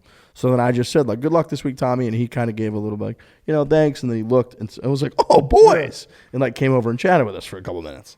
So like Trent saying, I would guess that he had no clue who you or any of us were in that moment. No, I agree with that. Yeah. Or certainly minimal. Right out of the gate when he heard my voice, nothing. When he looked back over, maybe something. You heard your voice from fucking. Right, it goes forever. County I understand that. Yeah, LA I gave County. Fleetwood the what is it? what? Triangle of Love, and Fleetwood gave a nice little smile to that. Yeah, that was funny. Yeah. He did that. I think he was like, oh my repeated God, it. that moment. I think Yeah, he he did. repeated it. I think he goes Triangle of Love. Because with a guy like Poulter, I do think if he knew everything that was going on there, like he knew who you were, he knew that we were standing there, I think there is a chance he just goes like, fuck off. Which would have been a wild remark. I think he said we assaulted him or harassed him. Assault's Yeah. a strong word. He did use the word assault, I'm pretty sure. Really? Pretty sure? Because that's one He we might have struggle said with. I wanna say- harass. I don't know. It was maybe like a verbal assault, something like that. He put it on his Instagram because he was doing one of those Q&As on Instagram story like a year ago. Yes. And so it was like, are you ever going to go on and do stuff with the Foreplay Pod boys? And he, chose to respond to that publicly and was like, no, I'll never do anything because they like have assaulted me over the years. I Or do verbally kinda remember assaulted. this. I remember- I think he Yeah. might have said harassed. I think he was said one of like those, they've yeah. harassed me. Harassed over is the better than assaulted. I think so too. Assault is what Let's go to comes harass. on this interview really soon. Right. Which is illegal. You can't do that. Can Cannot get you do arrested. that. We did not, not one iota did we assault Ian Poulter. no. Never. No. Nor way. did we harass him. Nor would this podcast still be in existence if we assaulted Ian Poulter. Extremely illegal and problematic and morally wrong. So yeah, we'd be done. If, say, what you're about to learn, woo-wee, Hear, learn all learn. together. Yeah. Is that, nobody needs to be Oliver. No. We do have coming up, and I hope everybody enjoys the United States Open Championship. We'll be back, depending on how things go, we'll probably be back Monday or Tuesday. If like when Phil won, we obviously had to get a podcast out immediately. So depending on how kind of, I don't know, I guess how dramatic, how like must How the hear, weekend how plays must out. react to the podcast or the tournament championship, we will put out the podcast either Monday or Tuesday. We'll probably do Monday, but we'll just kind of see. People are traveling over the country. Point is, enjoy the United States Open. It's one of the best weeks of the year by far. Torrey Pines delivered 13 years ago, maybe the most memorable major championship of our lives. Yep. And now it's set again. We got a lot of good storylines, a lot of really good players. The weather's going to be perfect. It's going to be fun. Now we have Before you get to this, Yeah. the one thing that I will say for fans out there to watch is the rough around the greens is outrageous. So if you see somebody that is short-sided or whatever the case may be and is just chipping around the greens, just tune in, don't look away, watch that because there's a good chance it's a skull, it's a whiff, it's just not where they wanted to send that golf ball. I think what people are going to see a lot of. So we saw walking back, we saw Hideki and his caddy and one of his other boys. And right as we were walking by, Hideki gave, I think it was like, maybe a swing coach or somebody like that, Somebody, yeah. gave, he took the wedge and Hideki like buried one of the balls in the rough. They were like around the little practice chipping green.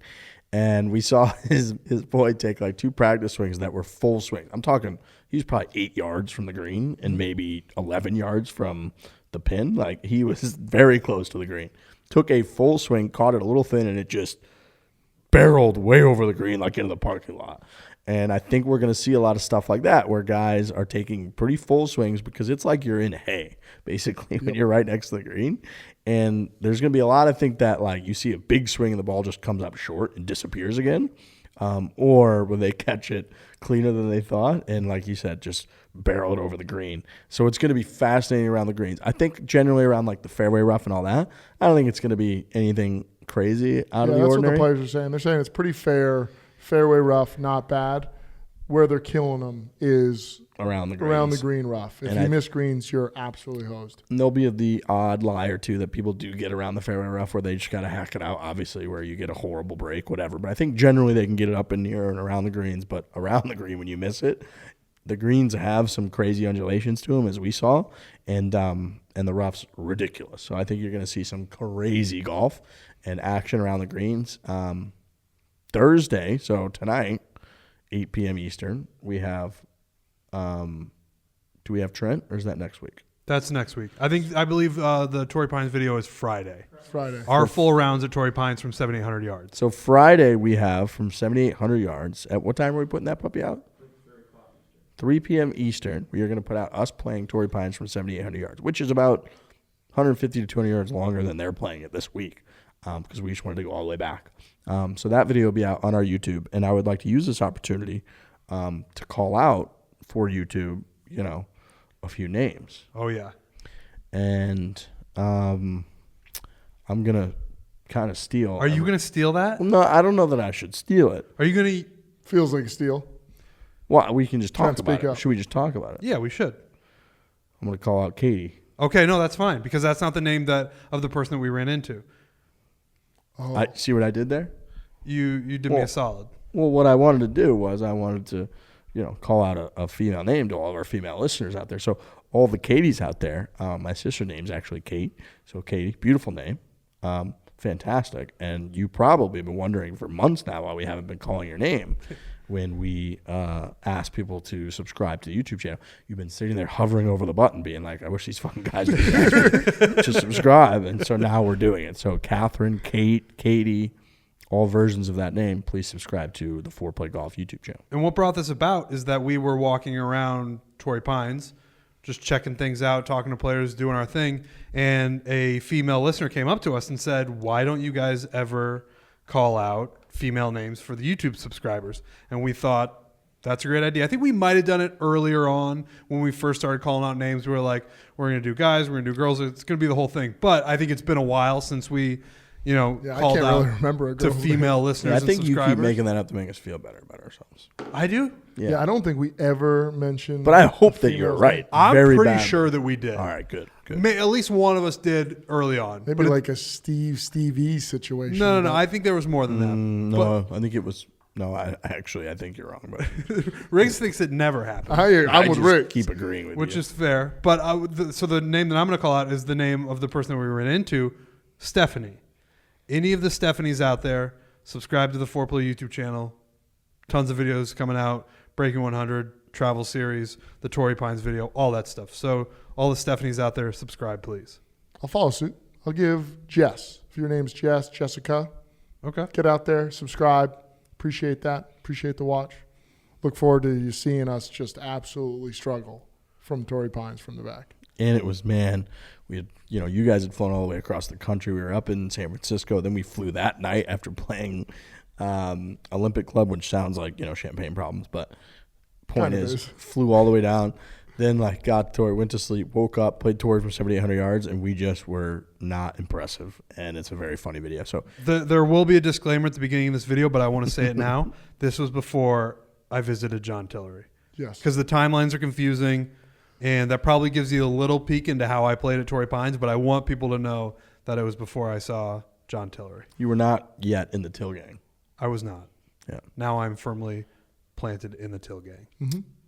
Next up, we have a guest, Austen Dailey, who was, again, playing in the Monday qualifier for the Korn Ferry Tour in Kansas this past Monday, just a few days ago. And his grouping resulted in arrests and an incredible physical altercation, and he walks us through the entire story. Make sure, before we get to that you head to your local liquor store, pick up the summer co-branded New Amsterdam Vodka bottle. It's the same extra smooth 80 proof vodka, now with custom Barstool labels made from the same finest quality grains for America's heartland, which we love. Big American guys here, especially the heartland, which Trent and I are kind of from the heartland. I'm definitely from the heartland. Yeah. I'm not. No, you're not, but you got a lot of heartland qualities. Appreciate that. Yeah, you kind of look like you're corn fed a little bit. I agree with that. Yeah. That can What be do you taken think about a that, couple Trent? You different don't ways. agree? Bringing me in from Jersey to I was just like, I don't know about all that. I was just trying to get to the average. We'll welcome you for this. Yeah. You want to be welcomed? I do, but I mean, I want to be welcomed with open arms. Nobody says like, "Oh yeah, you can come to the party, bring your New Amsterdam," but like you're not. Nobody wants you. You're not. Like You're real. in. You're in. You're in. Is that Yep. you gonna jump in the ocean with me? Yep. All right, I'm in. Okay. Lurch, how many times do you think New Amsterdam vodka is damn it. I gave it. 5. You drunk? 5. I bet it's 5. I bet they distill it 5 times. Boy, did I blow that one. It's 5 times distilled. Yeah, that's right. You nailed it. The bottles are sweet though. They're cool. Yeah, we've got a couple of them at the Barstool office. They've got the stool and stars all over it. 4th of July is coming up. It's very much 4th of July themed. It's a cool bottle. We are Crazy American ones, guys from the heartland, so we love 4th of July. Right. Yep. New Amsterdam vodka, 5 times distilled for unparalleled smoothness, great guest Trent, and filtered 3 times for a clean, crisp finish. New Amsterdam vodka, the official vodka of Barstool Sports. Here is Austen Dailey. Enjoy the United States Open Championship. Nice to meet y'all. Nice to meet y'all. Likewise. Yeah, nice to meet you. We appreciate you taking the time, man. Yeah, no worries. Thanks for reaching out. It's been pretty crazy. So this is probably one of the craziest stories I've ever heard, especially in golf. I mean, this kind of stuff just doesn't happen in golf. You're obviously a big golfer, been playing golf your whole life. What? I mean, first of all, where you at? Where you at right now? What's your status right now? So my current status is I'm just playing mini tours. I've been bouncing around on mini tours for a while. I also work full time during the winter season at PGA West in La Quinta, California, where they play the American Express. So between that and preparing for tournaments and trying to, keep the game sharp, it's tough when you're working full time and trying to go travel and play Mondays or pre-quals or state opens or Golden State events or whatever it is I'm trying to play in. But yeah, basically after college turned pro and just been kind of chasing it ever since, trying to play in whatever I can, really. Yeah, and it's expensive, right? It's like it's expensive to travel around, to pay entry fees. It's a grind. Not enough people talk about the grind. It is, yeah. It's a big grind. It's whether I'm working at the course from 5 to 1 or 10 to whatever, and trying to practice after or before the shifts. It's not like most guys that can kind of grind whenever they feel like it. I got to work around my work schedule, so the money I make working at the course I could take to go travel and play events. So so speaking of events, you're at Sand Creek Station, you're in Kansas, Monday qualifier, Korn Ferry Tour. I'm sure you're excited. You've been grinding on your game. Talk to us a little bit about just kind of going into Monday and where you were at and with the Monday qualifying, what that whole scene's like. Yeah. So I left La Quinta on Monday, June 7th, drove to Phoenix, stayed in Phoenix for a couple nights, worked on the game out at Wekopa, which is a good place in Phoenix. They got awesome spot. My favorite course out there, the Saguaro course. Yeah, great course. So worked out there for a couple of days, then drove to Las Cruces, New Mexico, practiced at a course there. Drove to San Antonio from there to stay with a buddy of mine that I played high school golf with, and stayed with him for a few days, and then made the trip up to Dallas to stay in Dallas for a night and practice at a course there. And then from there, drove up to Kansas. Jesus. Ooh, all right. So, Yeah, so and I mean, mind you, I was right before I left. I got a 2005 Honda Accord, and Good the on air gas? conditioning went out. Don't tell me that, No. dude. That hurts the Grinding soul. miles in that Holy region shit. without AC is an issue. You also, I don't know, you look like a taller, bigger guy too, so I don't know if that's true, but that would be a complete. Oh no. No, I'm only like 5'10". Yeah, he just positioned the camera well. It looked Right, tall. you look and, big, yeah, you look- it's a big presence on the WebEx. It's good. I'll keep that in mind. So again, I love it, right? It's the grind. It's like doing whatever it takes to try to make it, to get your shot. So you're there, you tee off, you got your grouping. How's everything going the first few holes? Yeah. So, yeah, good question. So it started off like any other Monday qualifier. Showed up to the course, got a warm up in, walked to the first tee, shook hands or fist bumps, whatever you want to call it. Hit my first tee shot, started walking down the middle of the fairway, and then there wasn't really much conversation in the first few holes, but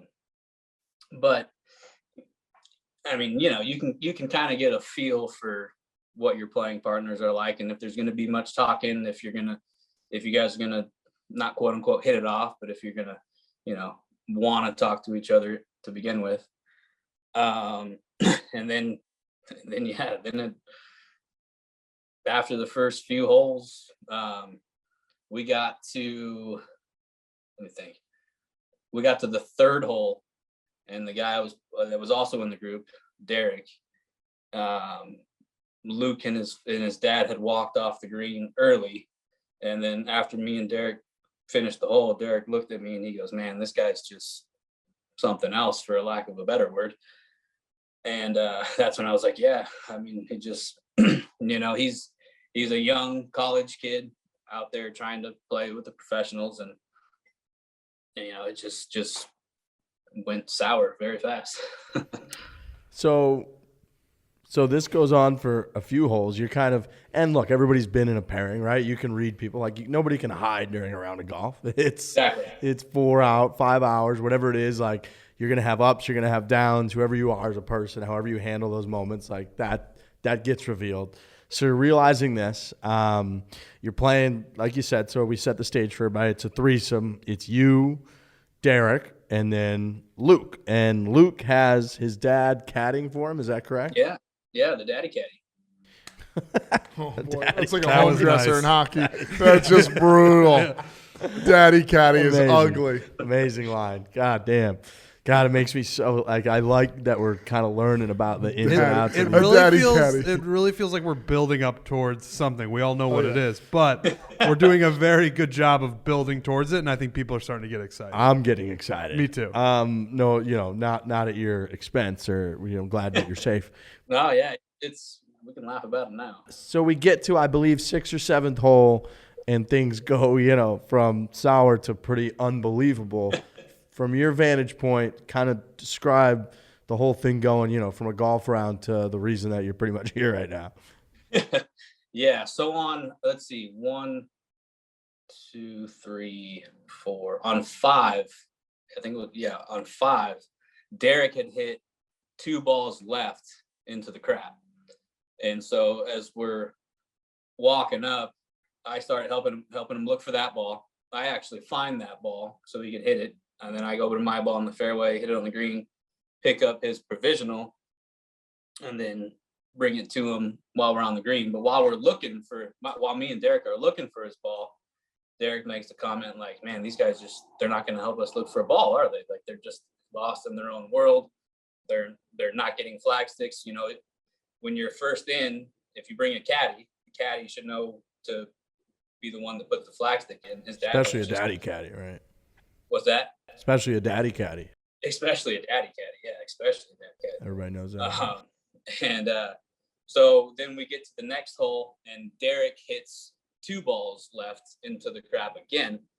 So I help him go look for those again, and we're just kind of making small talk, like, "Man, these guys are unbelievable." Meanwhile, while we're looking for the balls, Luke and his dad are already on the green. With Luke's got his putter crossed, he's got his hand on his hip, kind of like, not giving us a look, but we know the body language of like, "You guys gonna speed it up or what?" And we're like, in my head, I'm thinking like, well, if you guys were here, you know, 4 is a lot better than 2 trying to find the ball. We have much Right. better That's odds. math. Yeah.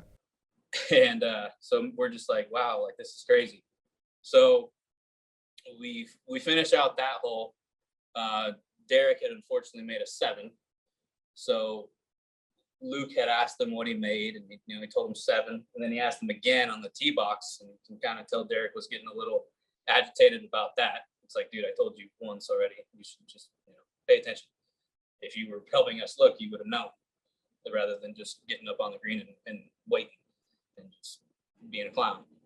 And so then we get to 7. It's a par 3, and I smother, pull one left into the crap, and then me and Derek start looking for that ball again, and then I was just like, a mixture of not playing great and just agitated, and kind of running hot, if you want to call it that. And so I get on the green and I tell Luke, I say, hey man, if we had equal effort looking for golf balls, if you guys would get a flag stick every now and then, we wouldn't be a hole and a half behind, and our pace of play would probably improve. And he goes, well, why did you re-tee? And I go, well, do you see red stakes? There's no red stakes. So obviously I got to re-tee if it's possibly a lost ball. And then so we finish out the hole, or he finishes last, or he finishes first again, and then just steps over the pin, walks to the tee. And then this is where it all just kind of took off from there. We're walking to the tee, and I see the dad kind of slam the bag down in anger and starts walking towards me. And I'm like, oh boy, he's about to say something, like, because I know this body language. And he goes, don't you effing talk to me like that. Don't you effing talk to my kid like that. F you. Who do you think you are? Blah, blah, blah. Just going on and on. And I go, excuse me? And he goes, F you. Don't talk to me like that. Blah, blah, blah. And so naturally, now I don't want to say I was threatened, but I knew that, like, all right, if you're going to speak to me like that, then the gloves are coming off. Like, I can talk to you like that.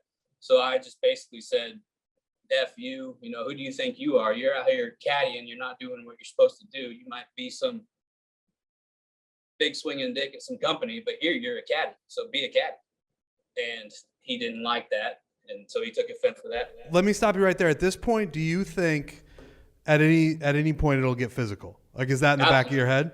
Absolutely not. Absolutely not. Absolutely not. So I'm, telling the dad, if you're going to come out and caddy in a professional event, be a caddy. Don't just come out here and carry the clubs. Like, there's, a lot of guys out here that are caddy that know exactly what they're doing. Me and Derek didn't have a caddy. So if you think there's only one caddy in the group, that should be the caddy that kind of helps everybody, so to speak. I mean, we don't need them to rake our bunkers or read our putts, but, get a fucking flag stick. Like, come on. It's not rocket science. And so then he kept going off on me, and I was yelling at him. So as I start walking away, and I'm getting ready to hit my shot, and I got my putter under my arm, and I go to grab my yardage book out of my back right pocket. Next thing you know, I get clocked in the side of the face. And, of course I go down, and then he gets on top of me. Then we start wrestling. Then we get up again, and then I was able to throw him on the ground, and then he got me in a headlock. And then his dad was like yelling, put him to sleep, Luke, put him to sleep. No way. What? Yeah. And what did you say specifically when he turned around and threw the bag on the ground and was coming at you? Like, what did you say at that moment? I didn't say anything. He was the one that he just said to me, he goes, don't you effing talk to my kid like that. Don't you talk to me like that. And, F you. And he said something along the lines of, he said, me and Luke aren't out here. He said, me and Luke aren't out here to look for golf balls. Oh my God. Put him to sleep is one of the craziest lines out of a father at a golf tournament. So he's saying this. Daddy caddy. He's saying this to you while you guys are like wrestling and fighting. While we're on the ground wrestling, his dad goes, put him to sleep, Luke, put him to sleep. And then at that point, Derek had saw what was happening. So he already went to the hole to tee off to try to, get us pick up play a little bit. So he had saw what was happening. So he ran back from the fairway and was trying to break up the fight, but Oliver, his dad, was waving the putter around at anybody who was trying to intervene, basically saying, back off, this isn't your fight, and was like threatening to hit them with a putter if they were going to try to intervene. It's like golf. What's going on with this father-son duo that they're like Lunacy. So you got one wielding a putter, basically keeping people from interfering, and While saying put him while to sleep, yelling, I put don't him to know if I'm sleep, gonna and you hit the putter, like, Yeah. I'm on the ground, this guy gonna hit me? Like, I'm talking about, you're trying to qualify for a tournament. Am I gonna get clocked in the side of the face with a putter? Like, So who in this fight, is anybody bleeding? Are you like, who's getting the better of who? Because you got blindsided, so I imagine that was a pretty big advantage for him. yeah, dude, that caught me way off guard. Not gonna lie, I was disoriented for a little bit, Totally. and right. and just naturally, the thought, honestly, the main thought that was going through my head was, okay, this isn't a Saturday round of golf with the boys. This is a Korn Ferry Tour Monday qualifier. If I start throwing haymakers, I don't know if I'll get fined. I don't know if I'll get banned for future qualifiers. I don't know. It's not going to be a good look for me. I know guys that play on PGA Tour. I know guys that play on the Korn Ferry Tour. I know caddy. So like, it would get back to me negatively somehow. So I just kind of like, I don't want to say I just didn't. I don't want to say I just laid there and let them manhandle me. But I just, at one point, I just basically just kind of like stopped fighting back, and I was telling him, dude, get off me. Like, this is stupid. You have no idea what you're doing. Like, you just ruined your entire career. Like, you just ruined your entire career before you can turn pro. You're a college kid out here playing with the pros, and like, you're ruining golf. So, all right. So we got the dad waving the putter, yelling, put him to sleep, Luke. Name Oliver. You guys, Oliver. You guys are. Oliver Smith, yeah.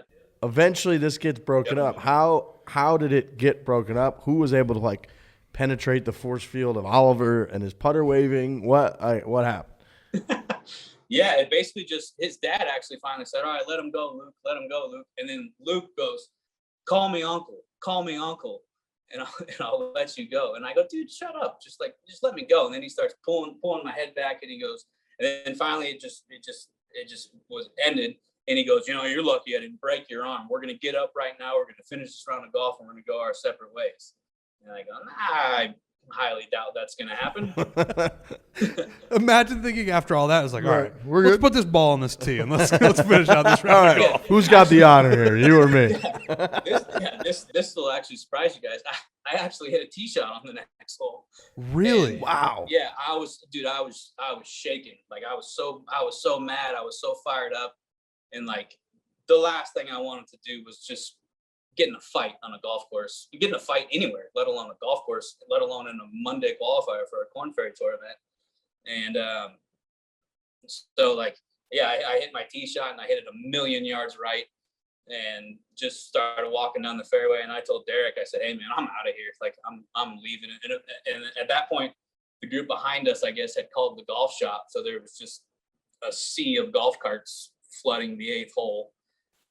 And Oh my God. and yeah, it was unbelievable. And next thing you know, the golf shop staff's out there. They're asking me if I want to press charges, if I want to call the cops. So I said, well, yeah, absolutely. I mean, I didn't get in a fight. I got assaulted. Like, the guy I was walking away, and the guy just punched me and then starts jumping on top of me. And mind you, he's a big dude. He's young, but he's a big dude. Like, big boy from He Tennessee. sounds like, it for sure. Yeah. So okay. So now a sea of carts arrives. You probably are realizing like my round of golf is probably over. Like, what happens at that point? How do people address it? I heard there's somebody, maybe it was the Derek guy, was at some point like giving his police report while finishing out the round. I saw all kinds of crazy stuff. Yeah. So I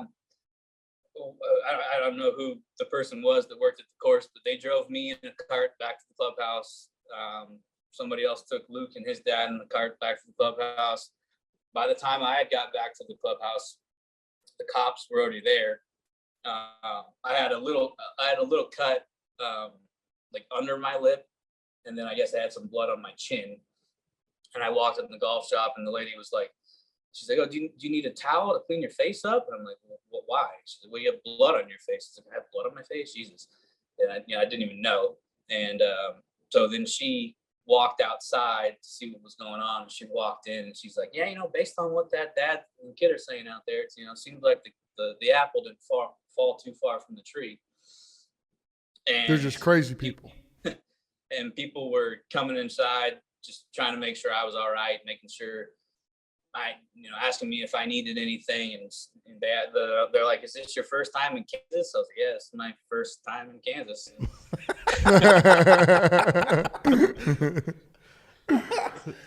Nice folks in Kansas. Right. It's your first time. Yeah. What do you think? Yeah, exactly. And then the cops, they took my side of the story. And next thing you know, I see Luke walking by me in handcuffs. No way. Wow. At a golf tournament. At a golf tournament. Yeah, at no point when you woke up that morning you were thinking like, Playing golf. I might get in a fist fight today. That's not probably what you were thinking. Yeah, I was waking up thinking like, geez, I better have the draw going or so it's going to be a long day. Yeah. I mean, also on the 8th hole, like you teed one up, I guess, on the 9th because this was on the 8th green. I mean, now you just have another 2.5 hours with this guy that you just wrestled while Oliver Daddy Caddy waved a putter. Yeah. It's like, what are we doing out here? Yeah, what am I supposed to say? Like, hey guys, the Bev card's coming. Let's have a beer and forget it. Like. Makes me think this isn't the first time Luke has done that, where he's like, all right, we're done fighting now. Let's play the rest of this round of golf. Totally. Man. Yeah. I don't know what was going through his head, but I was able to get in touch with his college coach, and I spoke to his college coach personally. There's I don't want to say it's gonna happen, but there's a good chance he's gonna get kicked off his golf team. Speaking with the people at the Korn Ferry tour, I was speaking with a guy named Brad. He's the player relations guy. He said, not verbatim, but there's a good chance he'll never be allowed to play any PGA Tour sanctioned qualifiers, Korn Ferry Tour qualifiers. If he has any intent to turn pro, he's going to have a rough road from here. I mean, there's a good chance he'll be in prison. I mean, he's if his assaulting people. If his dad's yelling, put him to sleep. Like, when I was a kid, I was super fiery, and my dad would coach me down off the ledge. Like, no, son, like, you just got to chill out. Like, it's fine. Like, life goes on. Not pouring gasoline on you. While waving a putter, as Riggs said, like a force field around, saying, put him to sleep while you're waving a putter. Right. It's like, I mean. Put him to sleep is something out of a comedy movie. It's like, that somebody would say as an ironic bit. You can't make this stuff up. What happened? It was just crazy. It was just, I traveled 1,200 miles by car to play 6 holes in a Monday qualifier. That's insane. No Jeez. AC nonetheless, What's that? No AC nonetheless. Yeah. No AC. It's not bad with the windows down. Once the breeze hits you and you're sweating. Yeah, that's true. Nice That's true. Those highway rides. Yeah, man, that is. Well, I guess next time you tee it up, you'll probably be like, all right, like, what's the worst that could happen? I've seen. Yeah, that's a good point. I mean, True. now I've gotten one of my college teammates is going to caddy for me. And, we're probably going to start taking some Muay Thai classes, maybe get a group discount. Right. Should be the first golfer sponsored by UFC. I mean, they should pick it up and say. Yeah, exactly. I was trying to get just maybe to get some white flat bill snapback hats and just like the Everlast boxing glove on it or something. Yeah, totally. Yeah, you need that. Yeah, or maybe start a golf clothing line called Say Uncle. There you go. You're thinking. Your uncle's another ridiculous line. Just like, what is wrong with this family? Jesus Christ. Yeah, exactly. They were just, and his dad is some hedge fund capital prime guy, and he introduced himself on the first tee with his first and last name and wanted to make it very known that of his first and last name. I could just get a read on them real fast. They were just some people I definitely don't want to have a beer with.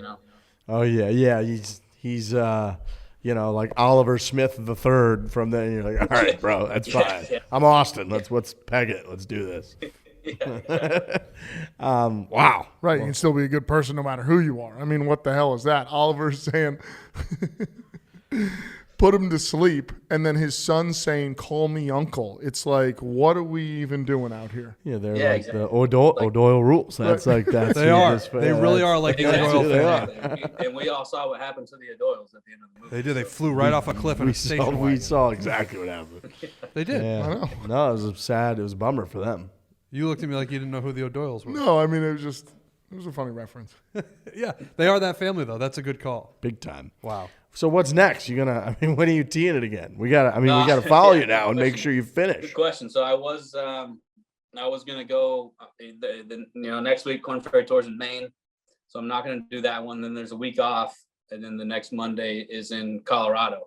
So as of right now, that's the next event.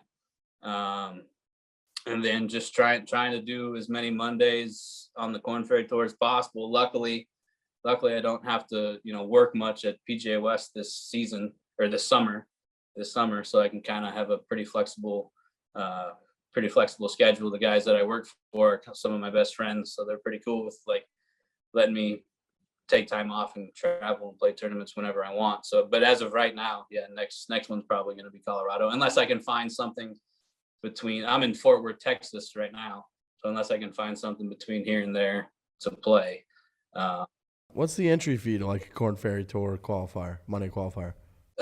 They're so for people with non-status, they're $450, and luckily, I'm very grateful to the South Central PGA section. They did refund my money for the qualifier, which I thought was pretty cool. Okay, awesome. Well, I was gonna say we could rally our followers, no problem. Cover that entry fee. That won't be a problem. Yeah. Okay. Yeah. Okay. Yeah, we'd love to do that because you drove across the country and literally wasn't able to play in an event without being attacked by Oliver and his son, who were yelling, "Call me uncle" or whatever. So, yeah, I think that's a no-brainer. But man, what a story! At least you'll have a good story for the rest of your life. Yeah. Unfortunately, making headlines for, I guess not the greatest reasons, the wrong reasons, whatever you want to call it, but it at this point it is what it is. So I just got to kind of ride the wave. No, totally. And you didn't do anything wrong. So No, actually, and the funny thing is, at one point the officers told me that there's a chance that I could be charged with disorderly conduct. And I said, how? Like, what do you mean disorderly conduct? Well, I said, you did exchange verbal words with the dad. I said, well, yeah, if someone tells you to go fuck yourself, what are you going to say? Oh yeah, okay, cool. Yeah, I will. Yeah, I'm going to try that. That sounds fun. Yeah. Yeah, exactly. Jesus. So, it was just, I'm still having a hard time wrapping my head around the situation. I'm sure. All the attention it's got, all the, I don't have social media. I don't have Instagram. I don't have Facebook. I don't have any form of social media. I'm very jealous of you, by the way. I obviously saw what all the, my buddies sent me everything, and just seeing all that, it's just like, it's just weird. Yeah. I can imagine. Well, look, good luck. We'll be in touch, and yeah, try to stay, out of trouble out there. Try to be cool. I'm sure every playing partner you have for the rest of your life will seem like the nicest guy of all time. Yeah, thank you. Yeah, it'll be interesting to see the next tournament I go to. If there's I might have to bring some security. All right, Austen. Thanks, man. We appreciate the time. Yeah.